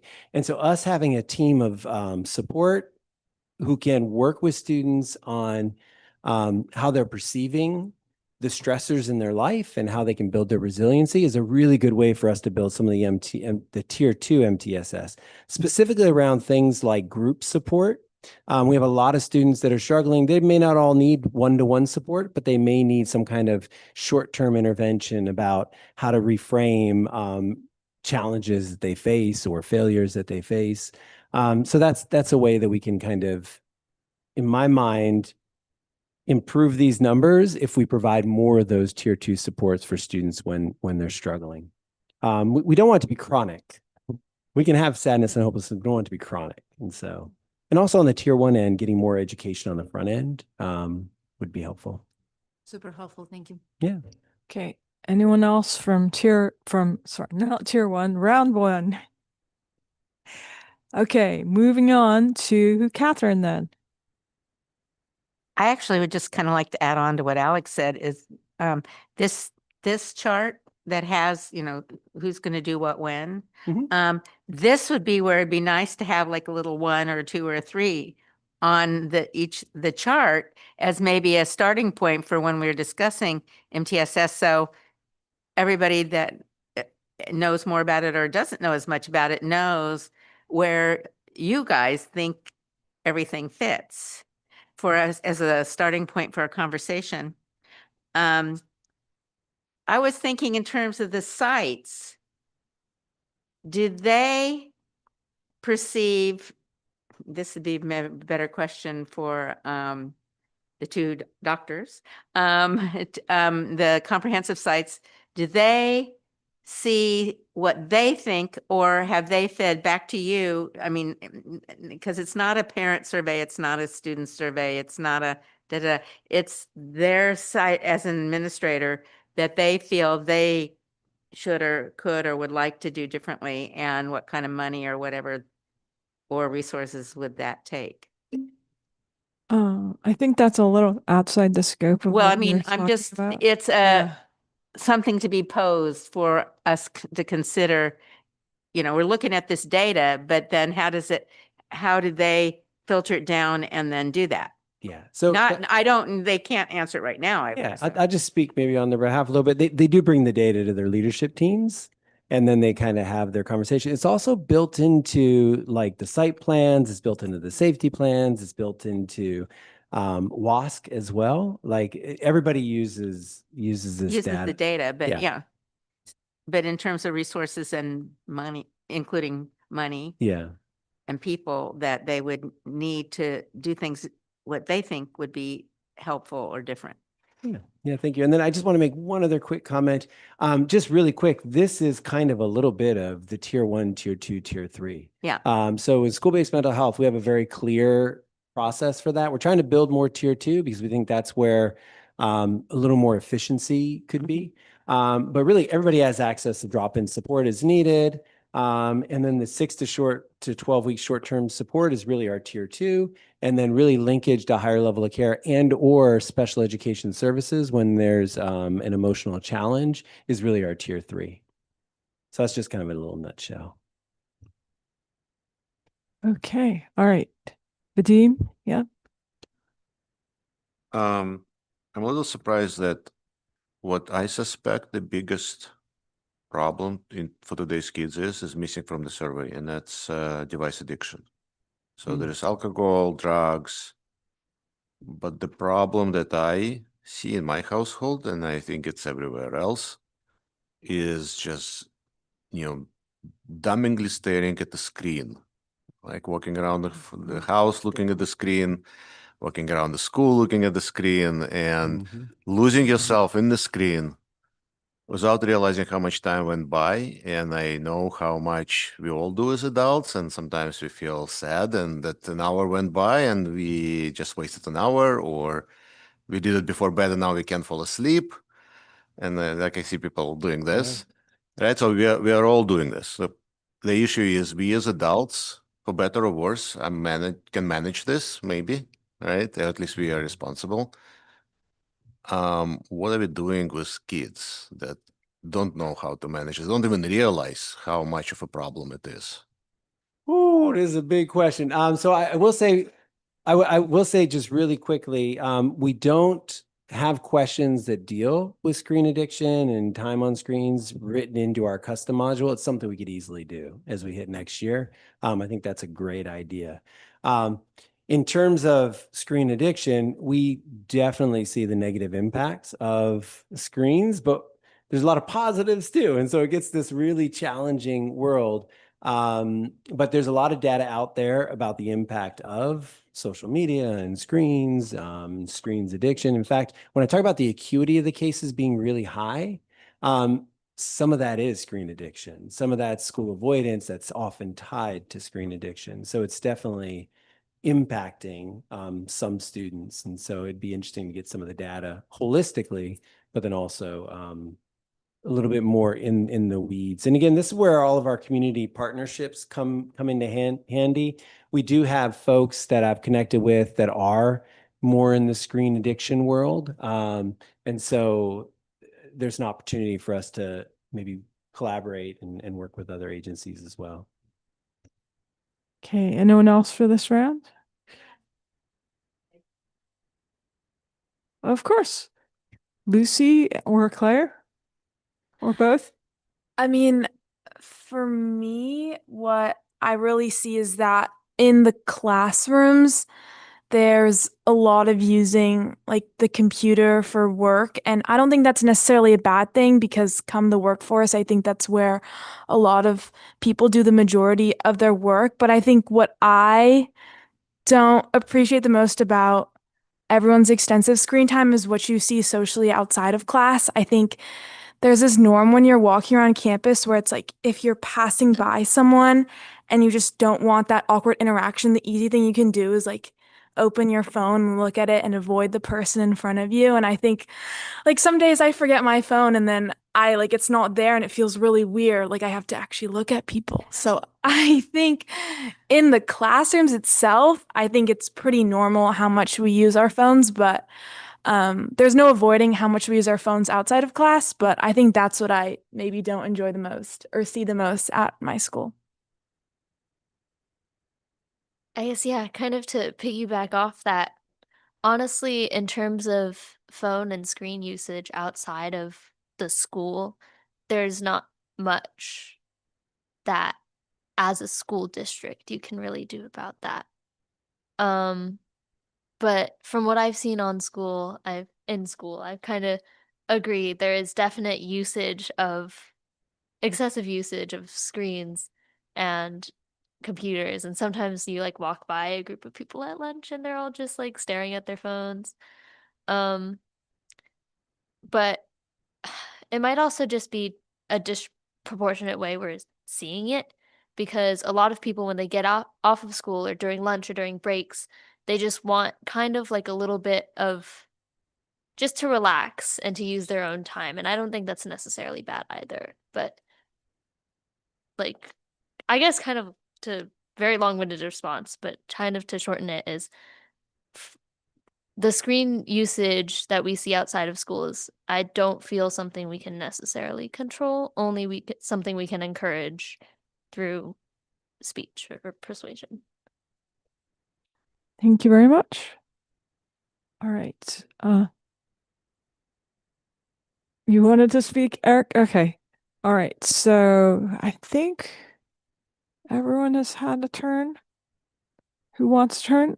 So I'm just gonna say, going back to that slide that you had about bullying, anyone who'd experienced bullying?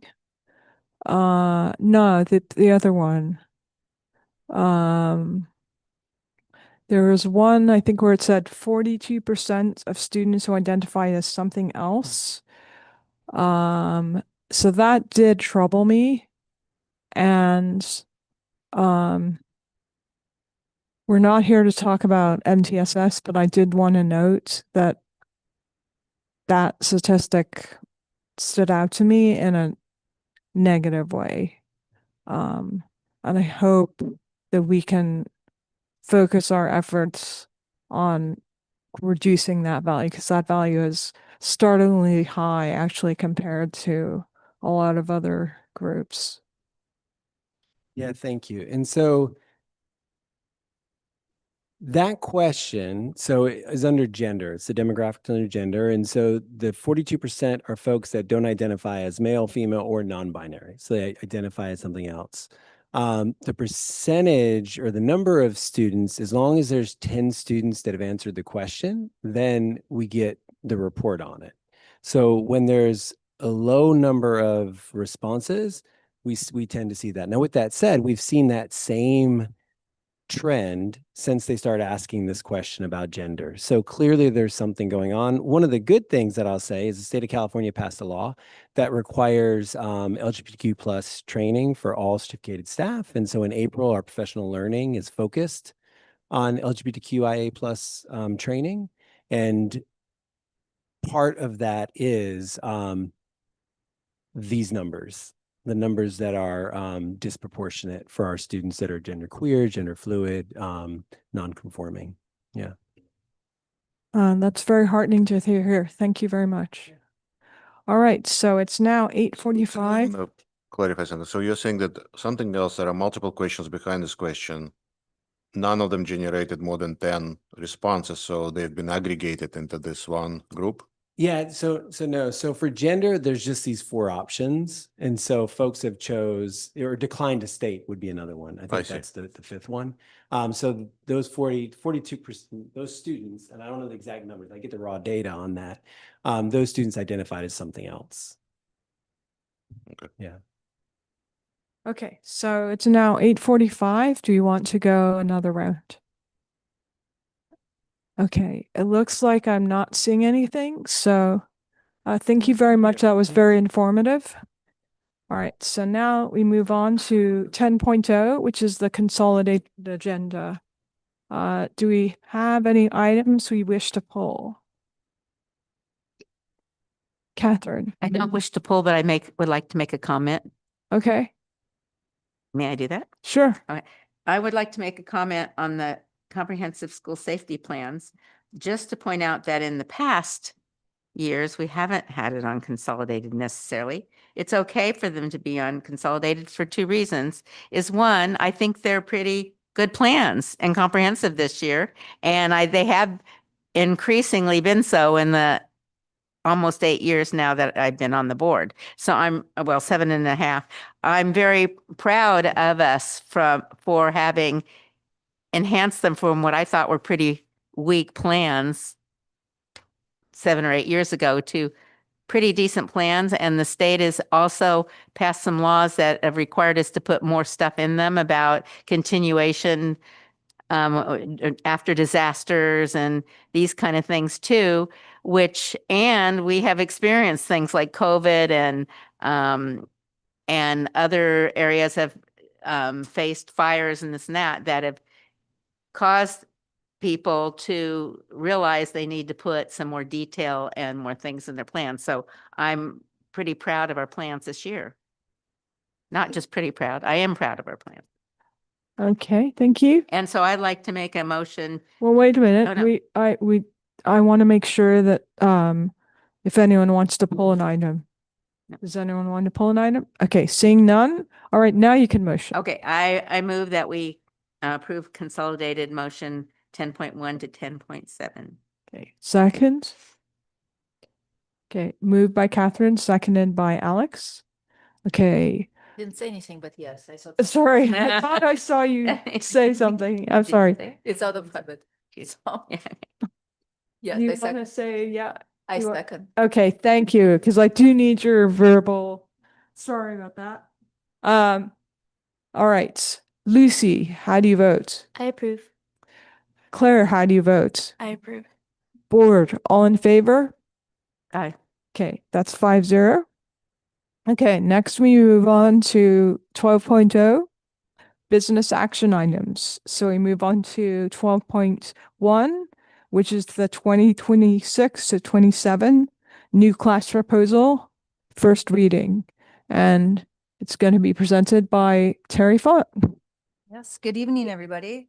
So I am bringing forward to you the Mountain View High School AP seminar course proposal. I would like to correct on the board agenda blurb that it mentioned that this was piloted and now we're bringing it forward. Unlike ethnic studies that didn't get board approval for their first year intentionally, This was a slip of not going to the board and then absent-mindedly went into actually a new course. So this is the second year that this course is being offered. What took place over the couple of years leading up to this course change was AP Seminar replaced a class, a 10th grade class called AP English Language. That class by College Board was set to be an 11th grade course. And as mentioned, for about a year and a half or so, the English department with site administration had conversations around that course moving to the 11th grade, at which they finally decided to move it to the 11th grade. Los Altos also teaches that class at the 11th grade. So then that left a gap into, do we fill the AP 10th grade course with another type of honors, AP, or just gen ed? English, what was brought to Ed Services as the course proposal was this AP seminar course, which College Board does deem this as a 10th grade honors level or AP level English course. So going into its second year now with strong success, what we have seen, just to share a few numbers with you with adjustments, the 23-24 school year where AP English Language was taught at the 11th grade at Los Altos and the 10th grade at Mountain View, there were a total of 12 sections, 8 at Mountain View, 4 at Los Altos. The average AP passing score was 80%. In the 24-25 school year, now this is when Mountain View moved the AP language course to 11th grade. There was one section taught at Mountain View. Again, this course was taught in 10th grade, and now those 10th graders went to 11th grade, so many of them already had that course. And 5 sections at Los Altos. The average passing rate of now the full AP English at 11th grade was 97%. So it went from 80% to 97%. Last year was the first year AP Seminar went to the examination phase. So the 24-25 AP Seminar had 10 sections across Mountain View High School, and the average passing rate on their AP exam was 92%. I know that's just a short span of data to be able to draw strong conclusions, but based on that, it does appear that the move of AP English to 11th grade was appropriate, as well as bringing in the AP Seminar. And so with that, I ask for your approval to go on to the consolidated motion for next board meeting to get approved. Okay, so what I'm going to do, since it's almost 9, is I'm going to ask the students, since it's a course, if they have any comments. Otherwise, I'll move on to the board. Just Mountain View. So it's just you, Claire. You're on the spotlight. You don't have to say anything if you don't want to. Yeah. So I was one of the students that took AP language my sophomore year. I think, I was the last grade to take it. And I think alongside a lot of other students actually really enjoyed taking it in 10th grade just because there were less APs that year. But regardless of the fact, I think in general, I like the idea of keeping AP language and composition in the junior year because, as we can see, I think the pass rates went up. And so even though it might at times add a little more stress because you're having other courses junior year like AP Calculus BC with now AP language and composition, I think it's a more successful time to have it junior year, even though it felt maybe easier to have it sophomore year, if that makes sense. Yeah, you're talking about course load, right? Okay. All right. Thank you, Claire. Okay. So are there any other questions or comments before we consider a motion? Oh, it's a first reading. Excuse me. Sorry. Are there any questions or comments? Vadim. So you mentioned that the AP language 11th grade pass scores went up, right? From 80 something percent to 90 something, That is correct, 97. Okay. Did they go up across both sites, Mountain View and Los Altos? I pulled only district data for this. So I can get back to you on that, but this was just district data that I had. Okay, so can we please get that? Yeah, absolutely. At Los Altos, we don't have AP seminar, correct? What do we have in 10th grade at Los Altos? World Comp Honors. World Composition. So there's 10th grade is World Composition and World Composition Honors at Los Altos. Mountain View has World Composition as the Gen Ed college prep course, and then AP Seminar as the honors level course. And at Los Altos, there are two options in 10th grade? Correct. So both have two options, both Okay. a college prep, which is World Composition. Right. And then the second option, which is that honors level, Mountain View has the AP Seminar and Los Altos has World Composition Honors. Got it. So if you can get the data, how many students are taking it, what has changed at Mountain View since this change? Because at Los Altos, there was no change, right? Correct. At Los Altos always has taught AP seminar in the 11th grade? AP English language in the 11th grade.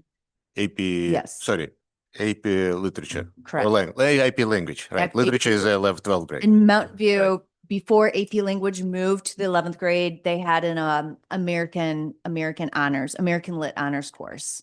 Okay, yeah, that would be great to get more data on this. Okay.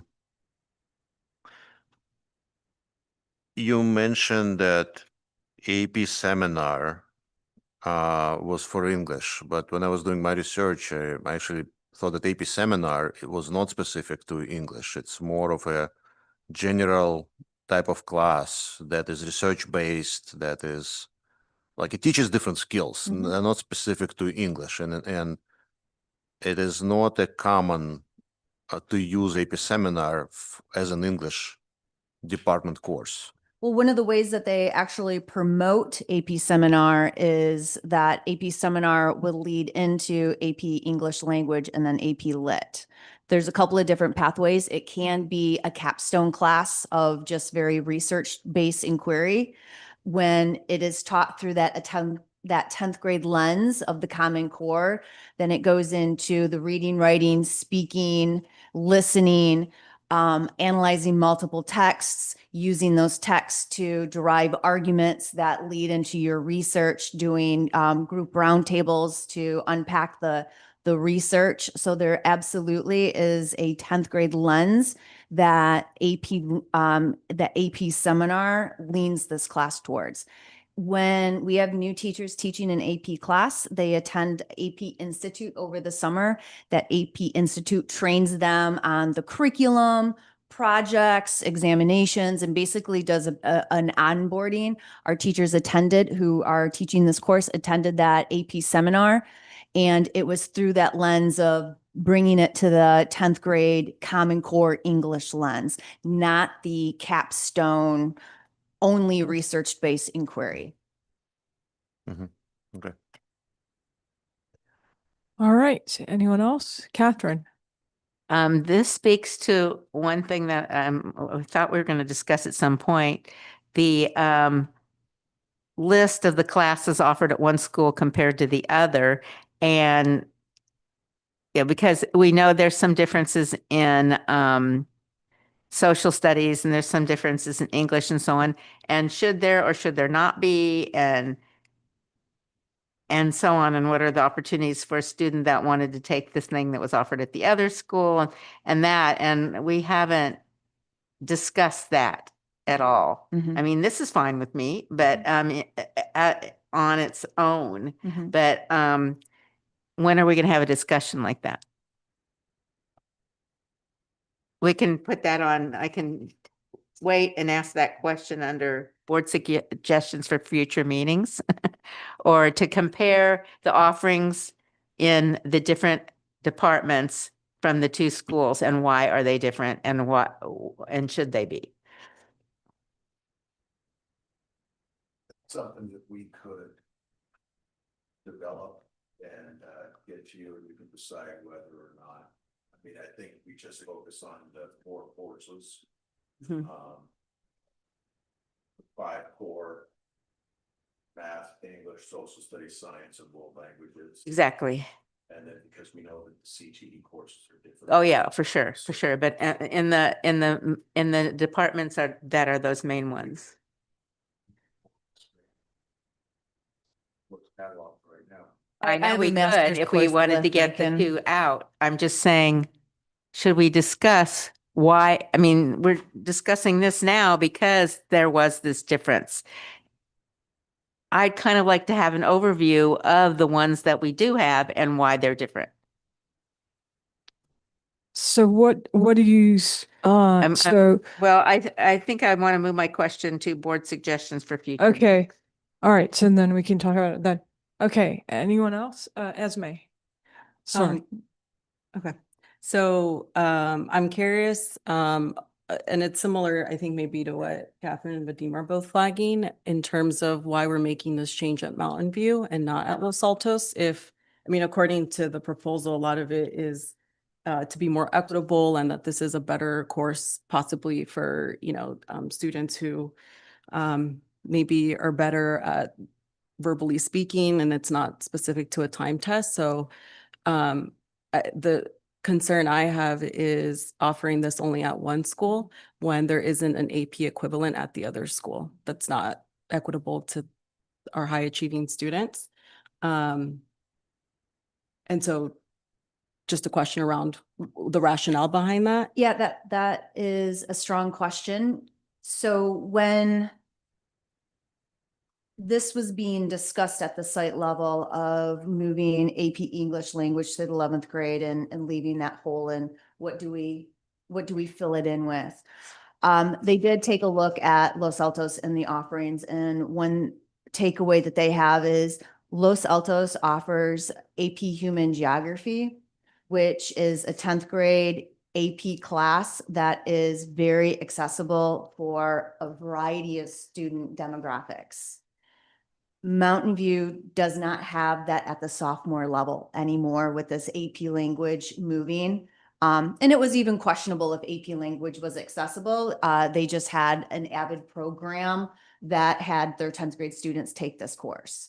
And so there were some conversations around that as well that weighed into this.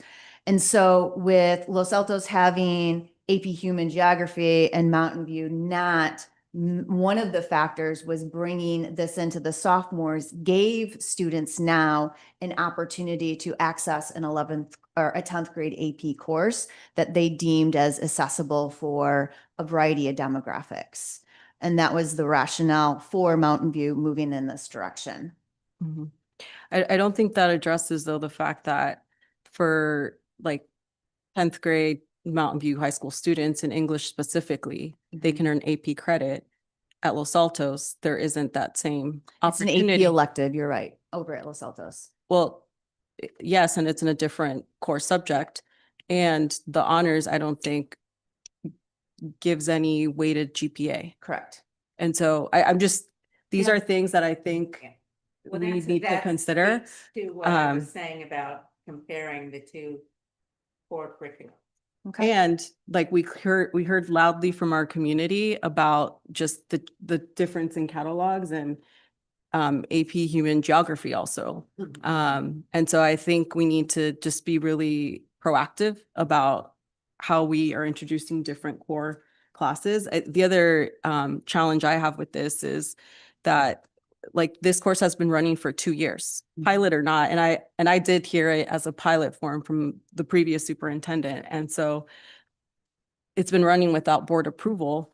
And so if it's been a pilot or not, what does pilot actually mean within our district? Because there's some like big implications there in terms of how we reviewed other courses that have been deemed as pilots.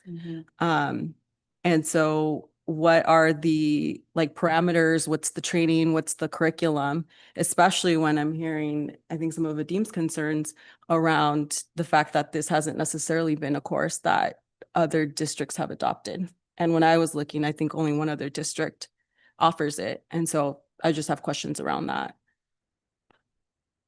Palo Alto again. Mhm. Okay, Not as an only option. Those are really good questions, and I think a lot of it has to do with, a lot of the past practices of the districts in terms of the autonomy of the sites to be able to sort of build their programs based upon teacher expertise and teacher ability to develop AP classes. There is an audit process that teachers have to go through. And so if the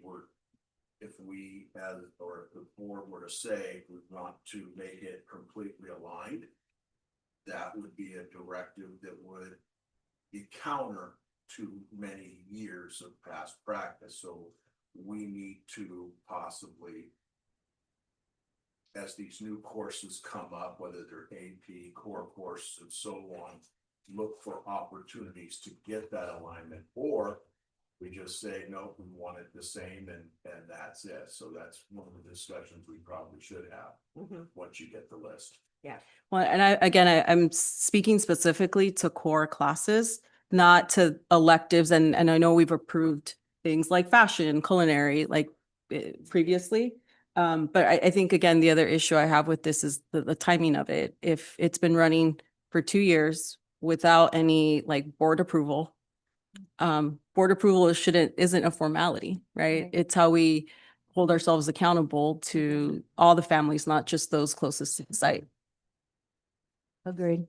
okay, Alex? Yeah, to be honest, my question is mix of the given Esme, so I'll just like to state what it is and the plus one, and Gary can take it as a follow-up. So also curious about Mountain View High School data, since that's where the change occurred.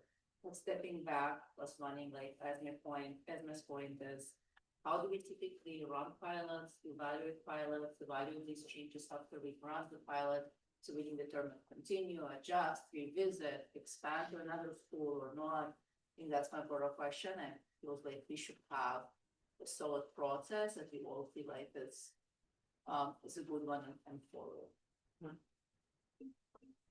Well, and just to add on to it is that I would have liked to have seen the report 2 years ago of comparing the two sites before this started as a pilot or not, and decide then whether we thought this was the right way to go to start this one at the one school. You know what I'm saying? So it was out of order in terms of the process or whatever. So Thank you. I totally agree with what all the other trustees have said, and especially in terms of alignment. I think to emphasize Esme's point, there's an equity portion here, and I don't think it's okay to say that it's equitable if we're offering a class in a different department, and therefore that's equity. To me, equity is we offer both courses in both schools. If that's our goal, which I think it should be, but I mean, we can discuss that as a board. I think the impact to students about this is it says we haven't applied for A through G eligibility, which we can't do until the board approves it. So we've had an an AP class that is not A through G approved. So it's sort of an odd, and so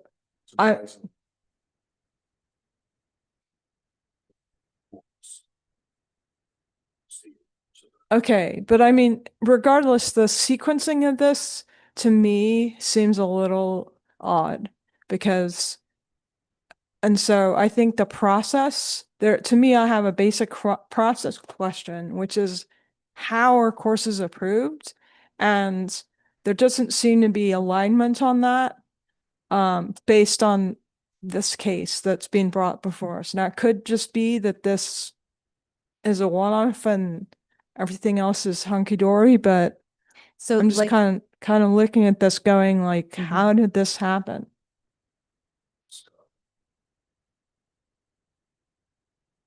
Every single course and every other course that we have on our sites is board approved, so this is the one-off. This happens to be a sophomore AP English course. Okay, I'm glad to hear that.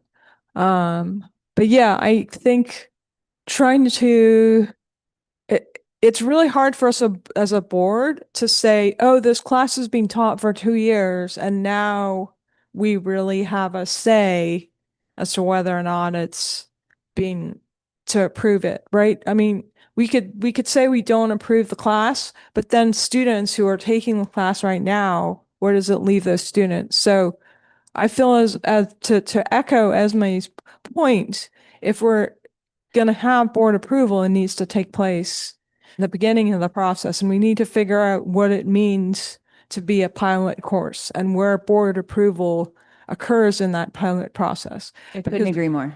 Yeah, thank you. Okay, Okay. anything else? I The have dean. follow-ups. You mentioned several times that AP seminar is more accessible. What does it mean? Like, what makes AP seminar or HCAP more accessible than, say, AP World History or AP Europe? So AP World History, as an example, is very content, date, very heavy in the amount of curriculum that a student needs to go through for the test, where AP Human Geography is very conceptual. It definitely has a lot of concepts, but the pacing is different. The concepts, the level of detail within the concepts is at a different intensity from AP World, as an example. When I said AP Human Seminar is more accessible, I was referring to that this was deemed by College Board to be a 10th grade English class, where AP English Language is deemed to be an 11th grade English course. And so therefore, teaching an 11th grade course at a 10th grade level would conclude that it was more challenging for 10th graders, a variety of 10th graders, to be able to access a grade level ahead course when they didn't take the 10th grade common, there's vertical alignment that goes through all 4 years of English in high school. And so if you're missing one set of skills with writing, speaking, reading, listening, and you jump to that next level, which is what AP English Language did, for some students, that's a big jump. Others, like Claire, was able to access it. Yeah, so that's my concern is I don't mind having AP Lang in 11th grade if that's the right placement for it. But comparing history offering, where students at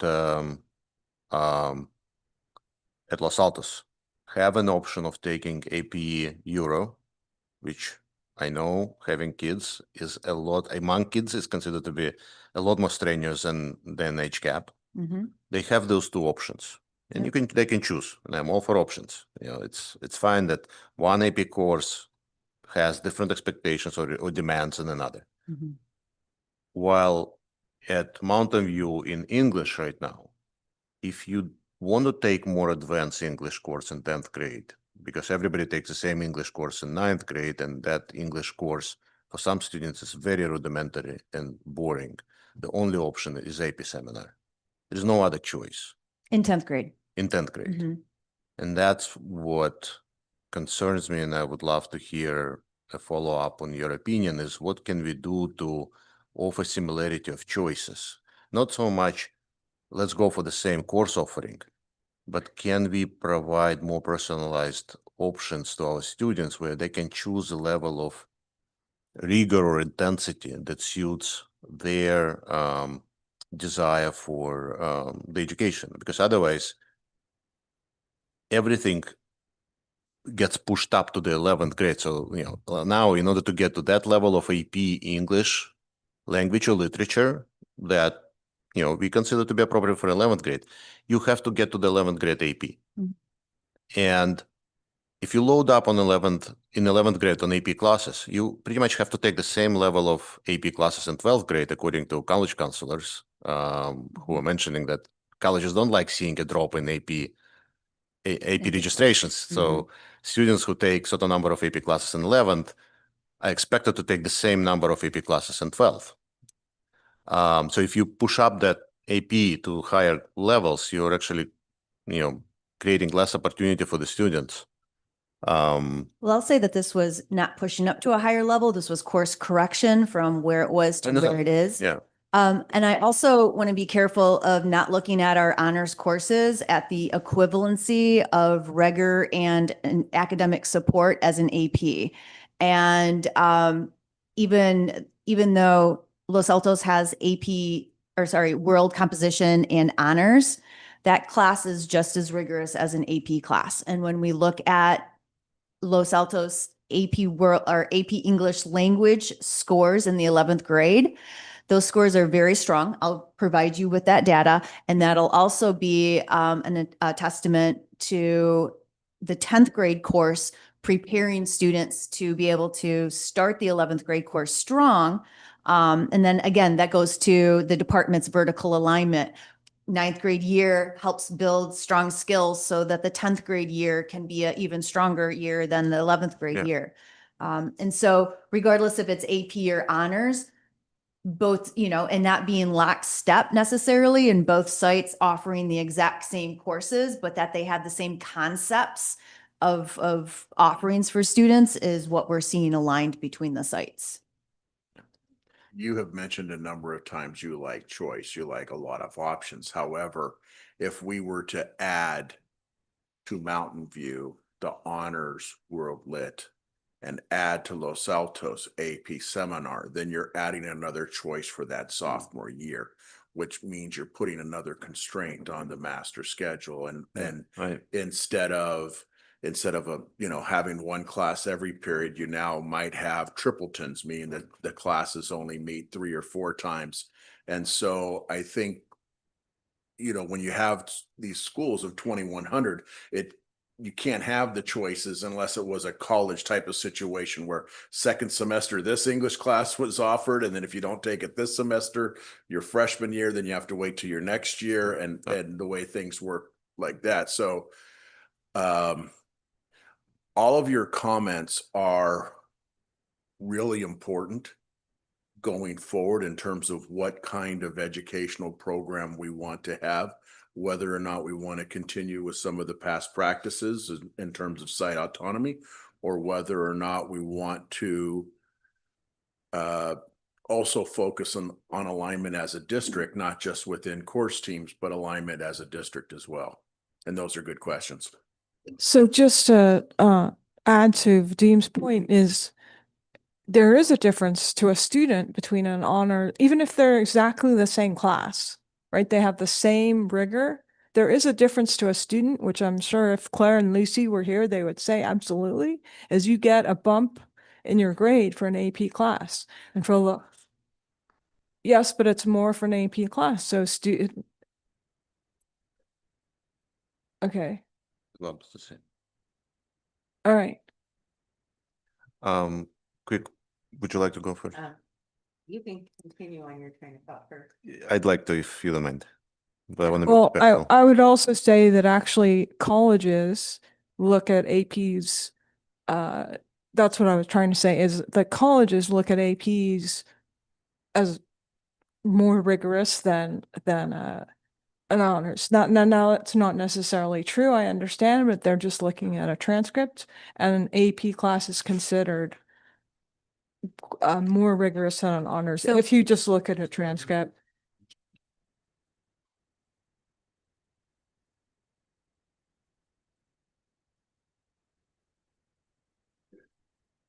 Everything is the same in school. That's what a college, they compare those students and the AP classes, how many AP offerings are there? How many AP offerings did each student take? What are their other interests and all the other different things that AP counselors look at? So they don't look at it as a district, they look at it as an individual school. In addition, we have to submit, so we get A to G approval for these courses, and the honor courses are vetted to be an honors level course. And so it's not just an A to G, but it's an A to G honors course that has been approved by UC. Actually, to that point, you didn't mention it, but I think it's important. AP seminar is treated differently than many other AP classes. Is what? It's treated differently than many other AP courses. So, for Mhm. example, Harvard and Yale don't accept a credit for AP seminar. They accept it is a, don't grant you the credit, right? Even UCLA, it doesn't accept the credit for AP seminar, while accepting the credit for other courses that are more subject-based, like, AP history or AP calc. You get the actual credit for a course. AP seminar, you don't. Yeah. Um, Well, and again, our choices for 10, so some colleges do give AP seminar college credit and some do not. And that actually goes for a variety of courses, as well as some give credit starting at 3, some give credit if you start at a 4 as a passing rate. And in terms of AP, there's only 3 potential courses that could be AP English. That's language, lit, language 11th grade, lit 12th grade, and then AP seminar for 10th grade. And so the conversation was, do we want to do AP seminar? Do we want to not do an honors at all and just have a complete like survey, all students are in gen ed, or do we want to do an honors version?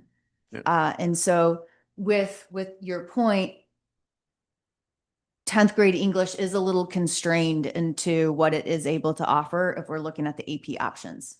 Yeah. So my summary, and this is my last statement, summary about this is, while I agree, it is interesting to find out why we are doing different things at different schools. I think we have a gap in learning from these experiments, whether it's a pilot or not. We are making a difference at Mountain View versus Los Altos, but I'm not understanding the actual learning from it. What's better? Have we learned that something is better than the other? What is the cost of it? I completely agree. I totally get you. The cost of offering multiple choices is reduction in actual choice, right? Because of the scheduling constraints. I totally get it. I would like to see it through the lens of learning, rather than here's a course, we've taught it for 2 years. You guys need to approve it now and we are moving on. Like, I'd love to understand, the rationale. Of what we've learned from this process? Of what we've learned by offering this particular course over other options that we've had. Why we want to continue with this course versus doing an honors course. What are the costs and constraints that this course imposes on students? What you're asking is what is the best for students in terms of their academic career? That we should offer in as a sophomore. Whether or not AP seminar versus an honor world lit, what is the best for students is what you're saying. Well, first and foremost, the number of sections are very similar between the 2 sites in terms of AP seminar to World Comp Honors. I'll bring the data that disaggregates the AP language scores from last year, although again, it's 1 section of Mountain View to the 5 sections of Los Altos, so that's just 1 year's of data, but that should be another factor. And so we're looking at number of students, overall GPA in the classes, overall GPA between the 2 sections. I can provide that data for you. And then looking into the 11th grade year, did students go into the 11th grade year prepared from their academics in English that 10th grade year? And right now what we're hearing and seeing, and again, this was a very short period of time, is that 11th grade English language is not being impacted in a concerning way because AP seminar is being offered in the 10th grade year. Same, AP English language is not being impacted because Los Altos is not offering a 10th grade AP class. It's offering a honors class. And I say that data is pretty strong. That's saying that even though the 2 sites have a different course being offered at that honors level in 10th grade year, we're seeing positive results from that course this far and positive results going into supporting that 11th grade growth as well. Could you also add how AP seminar has facilitated students who appreciate more accessible 10th grade AP course from taking additional AP course? Because that's one of the premise of having either HCAP or AP seminar at the 10th grade level. Okay, thank you. So there were a lot of nodding heads to your learning question. So thank you, Vadim. Catherine? Well, now with the honors class at Los Altos, they've already taken the college prep class the year before. Survey, ninth grade Survey. Mhm. But then the honors survey. Ninth grade only has college prep course. All students take I know. ninth grade survey. There's no honors level. And then, but the honors class is called the same thing, only with honors. So in 10th grade, it's world composition. And at Los Altos, you can take the honors version of that or the college prep Or the version. college prep. I was going to say, you don't offer a college prep course followed by an honors class. You get one or the other. Correct. That was a little confusing, but I thought that's the way it worked. The other one is it still bothers me, and it has over many discussions we've had on many courses, that at least in this district, everything seems to be so graded. You take this in 10th, you take this in 11th, you take this in 12th. You have to go through this whole sequence.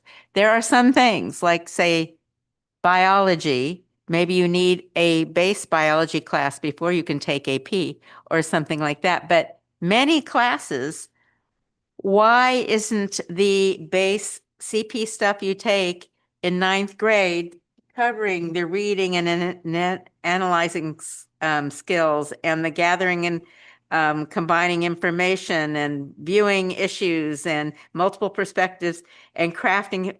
The social studies department had the same thing. Well, you need this next year of these things so you can take the honors in 11th and 12th grade. I do not understand why all of our English and all of our social studies classes, starting at the 9th grade, aren't instilling these skills in the students already. You may have a second pass at them with more detail, but you already have, I hope, a pretty good solid understanding, and you should be able, in my mind, to take any combination of the others after. But maybe it's not the way it's supposed to work, at least. Well, that's where I appreciate the question. That's where the vertical alignment comes in, and that the skill building and sophistication of those skills advances from year to year. As an example, 9th grade English survey grounds students in the foundations of reading, writing, speaking, listening, gives common vocabulary, gets students exposed to a more rigorous approach of these common core areas. They assume students going into 10th grade is carrying the skill set that they developed for a year-long course and are now starting at a much higher level of advancing those skills. Not reteaching them, not reteaching the vocabulary. You know, obviously there's going to be some differentiation for those who need it, but it really is based on that vertical alignment of advancing and sophisticating the skills. As an example too, with AP biology, it's assumed that you took chemistry. AP biology is taught through a very biochemical lens. And so if you want to take AP bio your freshman year without any chemistry, there's going to be a lot of struggle when it gets to such a... Now, I would agree in a situation like that, I would call that a prerequisite. You have to have that base. But these skills are ones where you have the base, you just don't have it with the same level of sophistication. And that's different. You either know a biology situation, you know, something about biology, or you don't, you know, or you know the periodic table in chemistry, or you don't. That's different than can you read critically and write critically? And maybe you already could by the end of as your freshman year. So Catherine, You know, that sort of thing. So is this true of all the schools in California? so Catherine yeah. In California?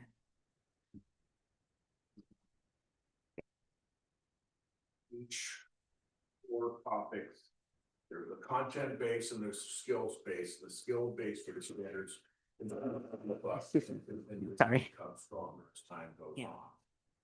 This is a very high performing district where we try to adapt the college board's national curriculum to California state standards. And so that's where some of our confusion comes from, Yes. but it's definitely developmental, and yes, this is the way that it is. In across all of the states, Absolutely. because it's not true in all other states that they do it quite. Yeah, so I think the board has definitely expressed throughout this board that we want to have a discussion about alignment, but this this particular topic is about this course. Yeah. So So I this is think the we first should, yeah, and it's a first reading, and I think it's clear that we've talked about alignment, and we can talk about that in future board meetings, but we need to focus on this course for this topic. So do we have any more questions about this course? Well, I do in the sense that this is the first reading, but with our concern about the whole thing, does that mean we would be ready by next reading to put it on consolidated and simply approve it? Or does that mean that we have enough concerns, we wouldn't want to do that? Based on what I've heard so far, I would probably not put it on the consent because I have not heard agreement. Let me on ask it. the question. If this 2 years ago, if this was presented to the board, do you think it would have passed? I don't know. Do you think that based upon everything you know from this district, offering an additional AP class at Mountain View High School, do you think that that would have passed?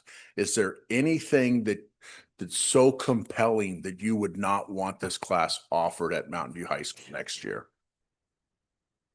And given that for the last 7 and some odd years that I've been on the board, I've had alignment concerns. Mm-hmm. If I had that same concern back then, I would have had that same concern. Well, I think that it really comes down to whether or not we want to offer the class or not. We know the issues. It just comes down to whether or not we want to offer the class. And if we don't offer the class, how soon can the school pivot to offer World Lit Honors? Well, there's no harm in offering it for this next year and then readdressing it with the alignment question, is there? I think Yeah. yeah. I mean, I think we do need to address alignment, but the question before the board now, and I do want it to be fairly quick because we need to move on to other items, is if we want to put it on the consent calendar or not. So if I could get a straw poll for that, Or we could put it on the action item and we could have more or discussion. we could have it on the action items. It doesn't matter to me.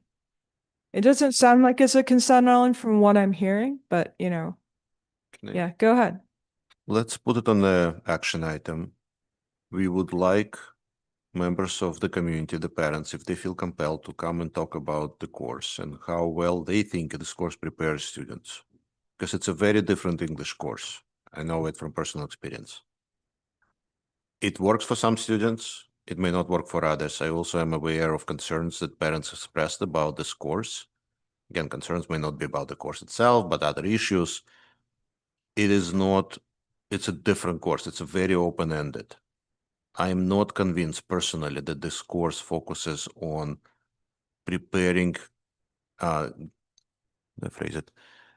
really giving the children the foundation of English or foundation of the English composition. It's something that I would have expected to be at a much higher level after they've covered all the basics, because it's a course that gives a lot of freedom. Again, I haven't taken the course myself, right? It's what makes me uncomfortable, thinking that this course is actually a good AP course for the 10th grade. I don't know that, and I don't have the data that tells me that. I would love to hear from the parents if they choose to have this opportunity to come and speak to the board. That's why I think putting it as an action item would create that opportunity. All right, sounds good. I'm going to do a time check. It's 9:32. So I'm going to we just have- say I agree. And I was more curious about, in the description, it said there was criteria that the district deemed it to be a compelling and strong course. So I was just curious to hear more about that. All right, thank you. Are we ready to move on? Okay, great. All right, so now we have 4 different policies. So what I think we could do is we could go through them. I think the most substantial is probably concept and rules. The others seem like they're probably mostly ed code. But Eric, if you want to let us know. Well, 12.2 is from the business office. So we have the 7,000 concepts and roles, and then you have the 1,000 concepts and roles, and they're a little bit different. Okay. Yes, they are different. So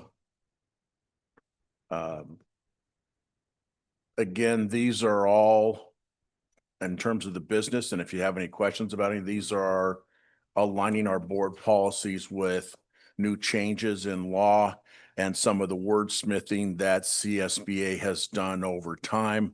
Why would they wordsmith? They would wordsmith because of case law, case rulings, and other issues that member districts may have had with their policies, looking at it through their own legal department as well. So that's why the suggested changes are what they are. Okay, so in summary, it sounds like this first four are basically changes in law and ed code. Is that correct? That's correct. And as well as adding a regulation regarding a form of delivery for buildings, design, build contracts. We do multiple primes, so we have not done design build. But if we ever do, then we have a regulation that addresses it. And this one. These are, everything that you're going to see tonight is straight from CSBA. Okay, are there any more questions or comments? Okay, seeing none, we're going to move on to 13.3. So if you could want to comment on that. Okay, now this is from the this is from the board bylaws side, superintendent side. Again, the concepts and roles are primarily about community involvement and the board and being a political leader and in short, cheerleader for the district. The next one is regarding superintendent recruitment and selection. There were updates made to that. This is no precursor. I just want to make sure you know that.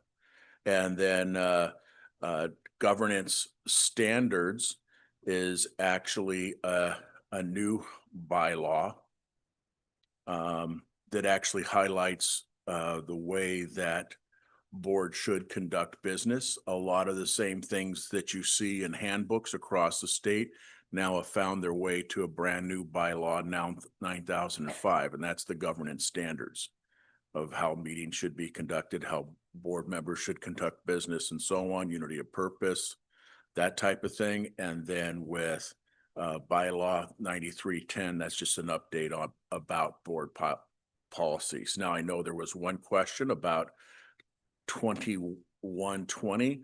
It references a policy about superintendent's contracts. We do not have that policy. So my suggestion is that we strike it.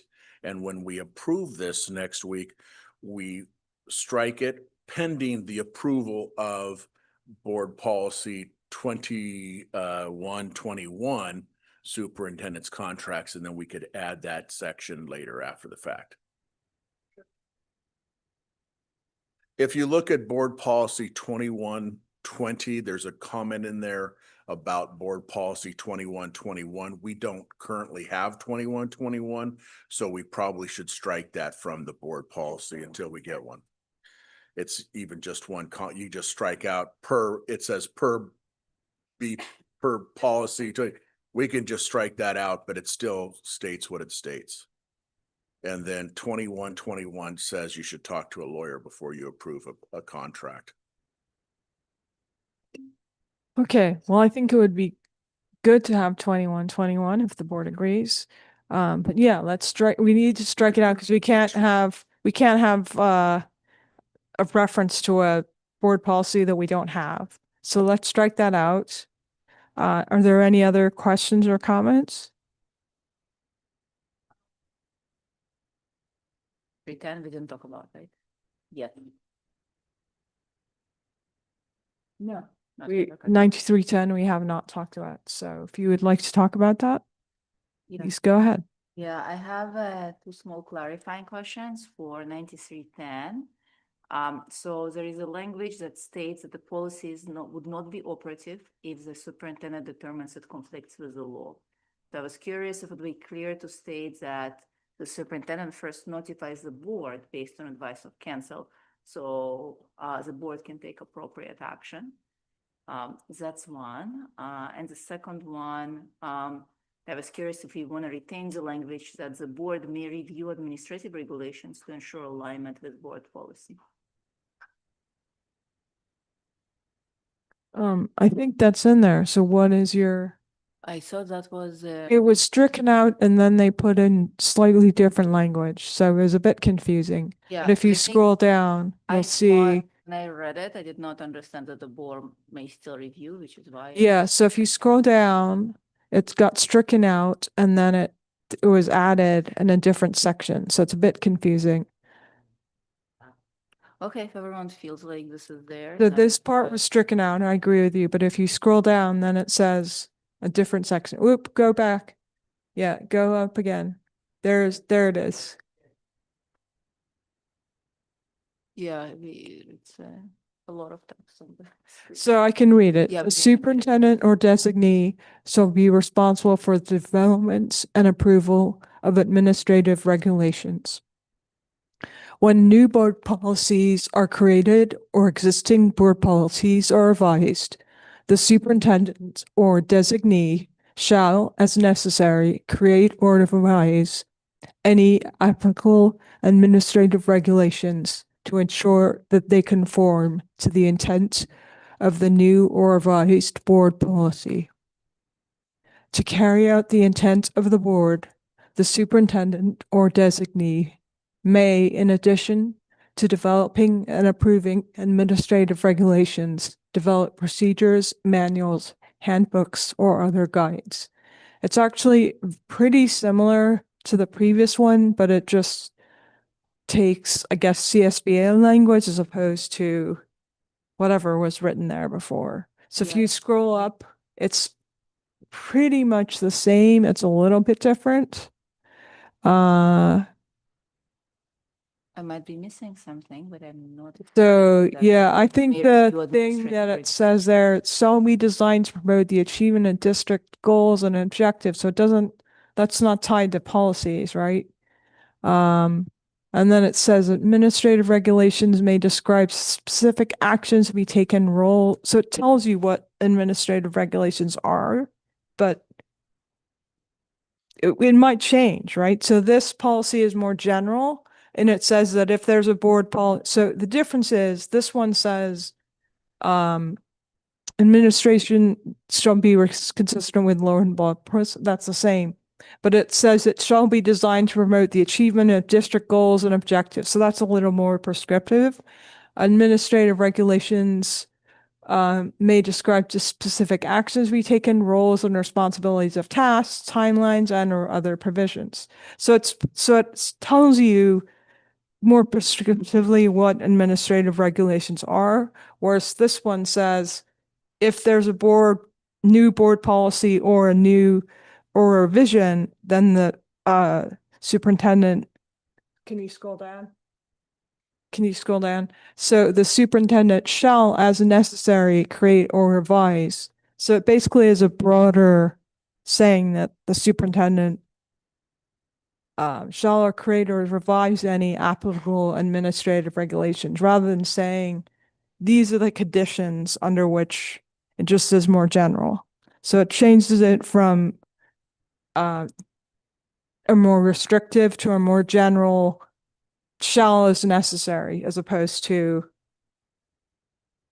Yeah, I got all that. I Yeah. think my comment is a little bit different. And again, like if folks don't feel like it's important, we can move on. But my point was, we should be including language saying that the board may review administrative regulations to ensure alignment with board policy.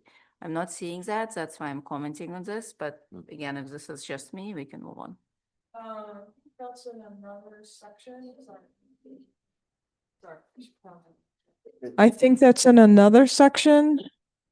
Isn't that in another section?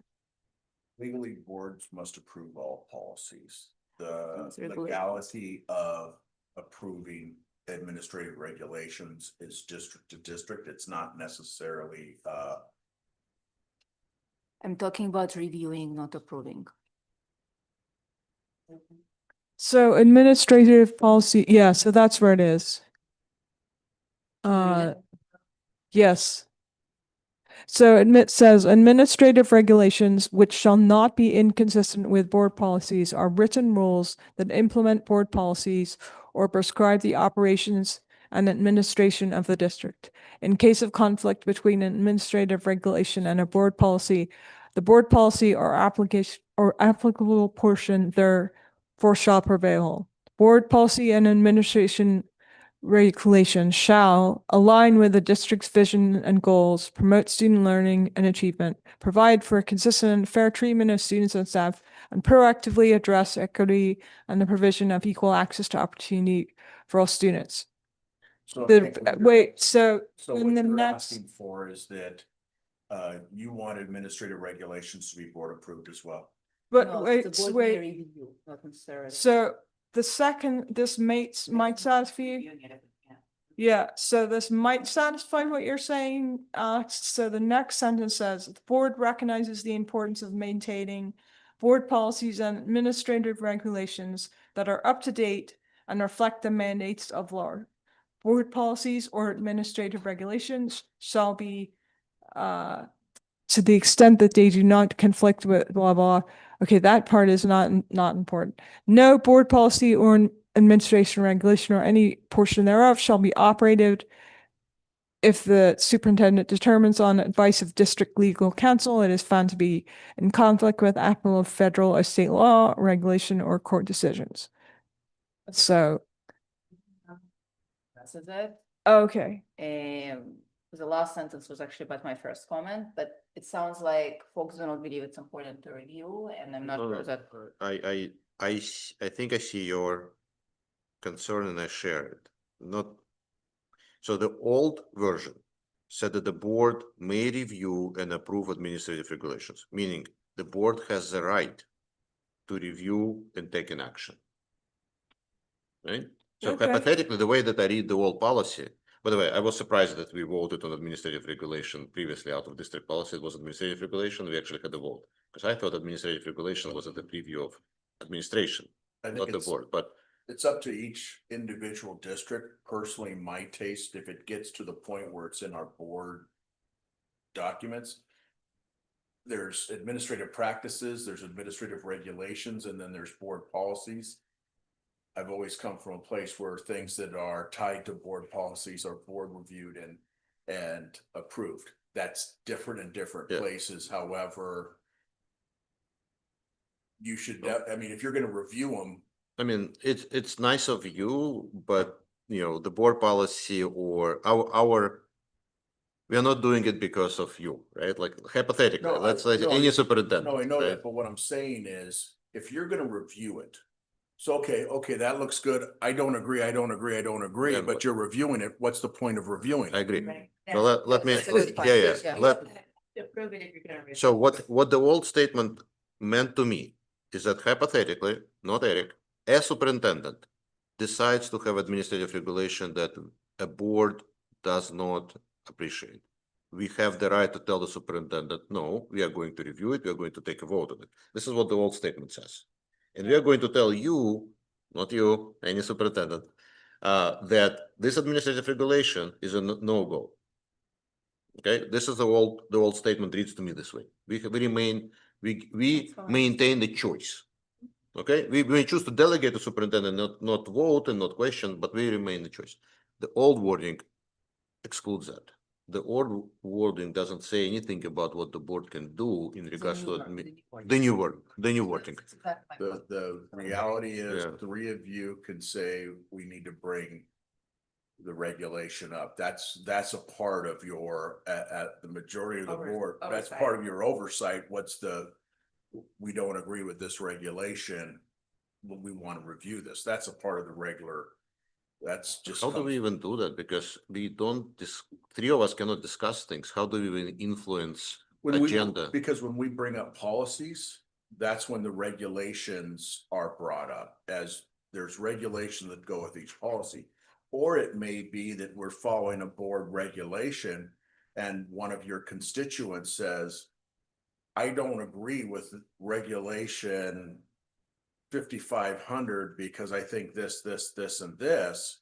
You bring that up here at the end of the meeting under board future. options, and you say, I would like to review regulation 5,500 because of this, and this. And then that's when we talk about it and we do it. So you're saying unless we want to approve every AR, which we probably don't. No, you probably do as they come up with each policy. Okay, so then you're saying we would just do it as it comes. As the policies get suggested to be renewed, we look to see whether or not CSBA also has recommendations on regulations as well, based upon all of the myriad of cases that they've had to wrestle with, decisions in case law and so on, recommendations by attorneys. So before we move on, we have two board members who want to add the administrative right of the board to have it in the policy. Do I have a third person who wants to add that? Just, I know it's a first reading, but let's kind of see if we could move on. Specifically, They keep that one sentence at the board. Which- may review which the one? proof. where is that? Further up. I honestly don't care. I wanted to say though that Can we stick to one subject? at a it is time? the same subject. Okay, great. The reason that we've had sometimes ARs were a big deal to the board, like 6 or 7 years ago, is when we approved lights on the fields. Because when we approved lights on the fields, it wasn't just the lights, it was also the sound. And in fact, the sound and other issues revolving around lights, which meant students wandering around at night and traffic and trash and noise and stuff like that. We actually worked with the community on certain committees to, right? Remember this, Mike, to develop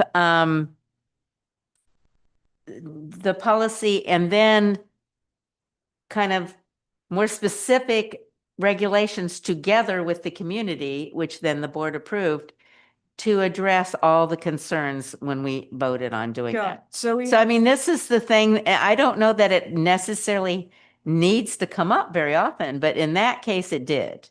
Okay, so what I'm hearing is that I have 3 members who were. Know what's. The board may So- review, as I'm reading it, the board may review and or approve administrative regulations for the purpose of ensuring conformity with the intent of board policy. And- This is on page 3 for me, if you open the PDF, Page- middle of page 3, Mhm. right Board- before the red section. And approve administrative regulations. Sure. There's the one that's This one, crossed this out. one, stop. So middle of this. Right above the What you're beginning of the okay, right. so what you're asking is to put that one line under administrative regulations, development and approval. So, Okay. So that's what you're asking. Yeah, so it sounds like It's okay. so it sounds like we have at least 3 people. I haven't asked Esme, but we only need 3. So anyway, we have 3 people who want to add that. So if you can bring that back with that change. Are there any other changes, Alex? The Yes? first one that I mentioned earlier, this is also somewhere here on the screen. So there is a language that states that the policy would not be operative if the superintendent determines it conflicts with the law. I think it would be clear and better that if we say superintendent notifies the board based on the advice of counsel and the board takes appropriate action. I do not agree with that, because if there is a problem with legalities and so on, there is a good chance that it's an immediate situation that needs to be addressed. Somebody's challenging something and so on, superintendent or designees talking to an attorney.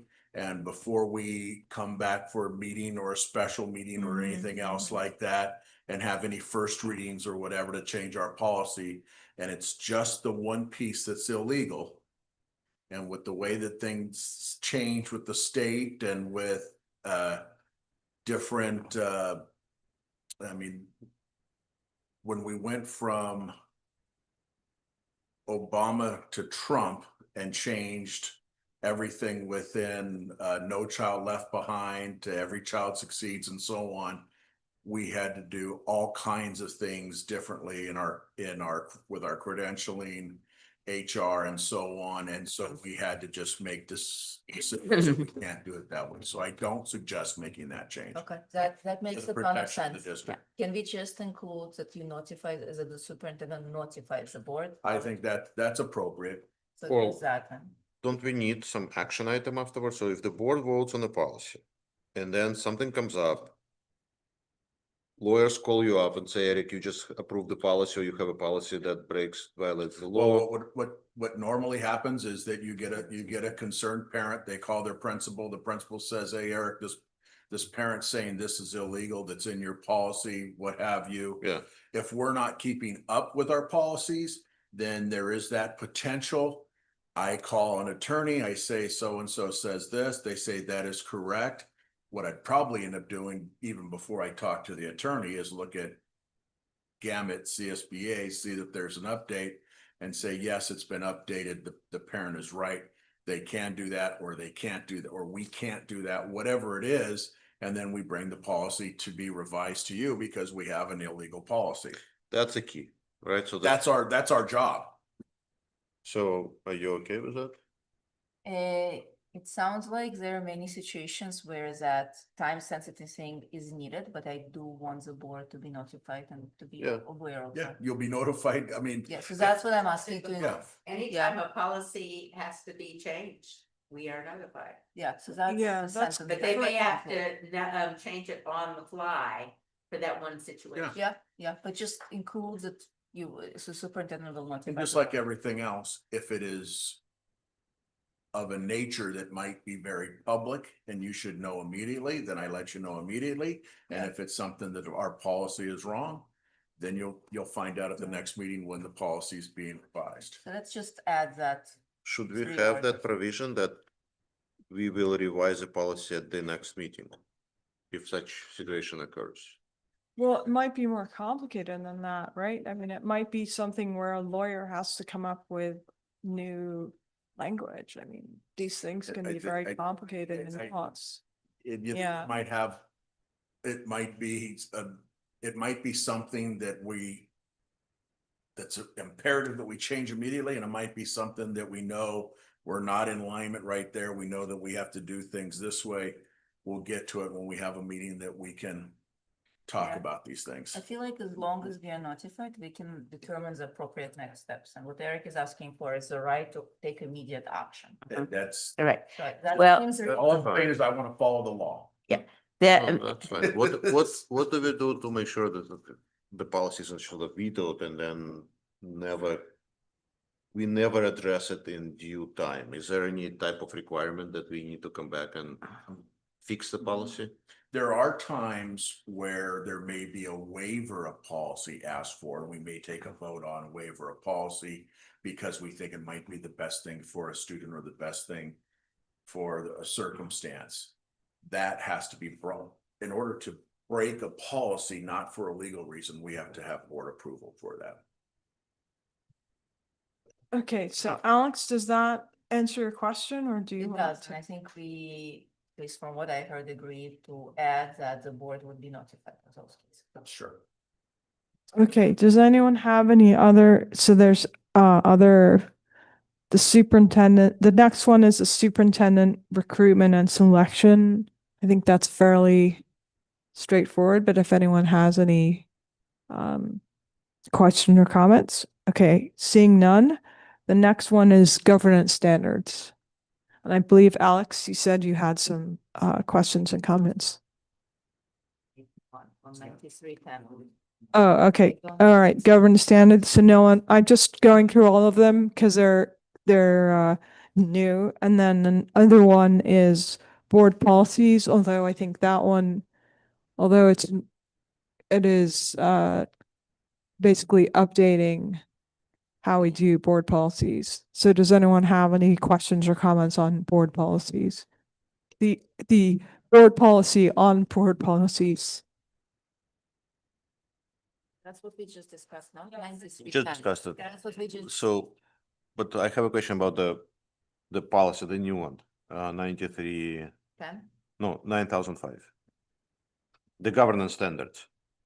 Is there any difference between what is proposed and CSBA recommendation, or is it just pure word by word from CSBA?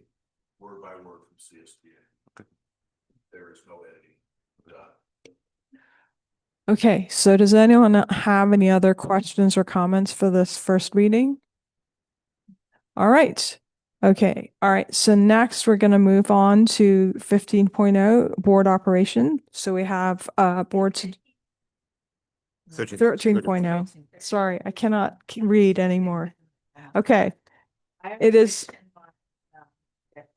About Can you state it again? Because this is the time of the meeting. the main alignment of the departments at the two schools and their course catalogs.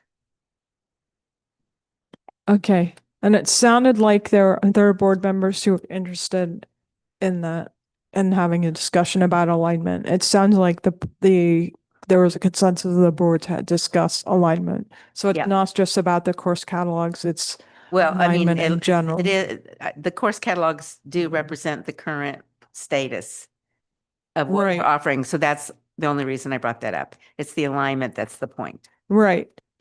But it's important to clarify what the point is so that it's not just an informational item, it's actually a discussion for a future board item based on alignment. Alignment, yes. Okay, great. All right. Are there any other suggestions? Okay. All right. So moving on to communications correspondence. Do we have any? Okay. Next, we move on to legislative updates. Do we have any? Okay. Next, we move on to our next meeting, which is April 20th, right here in the district office boardroom. All right. We're not resuming closed session. So now we move on to adjourning the meeting. Do I have a motion? So moved. Okay, moved by Catherine, I second. seconded by Alex.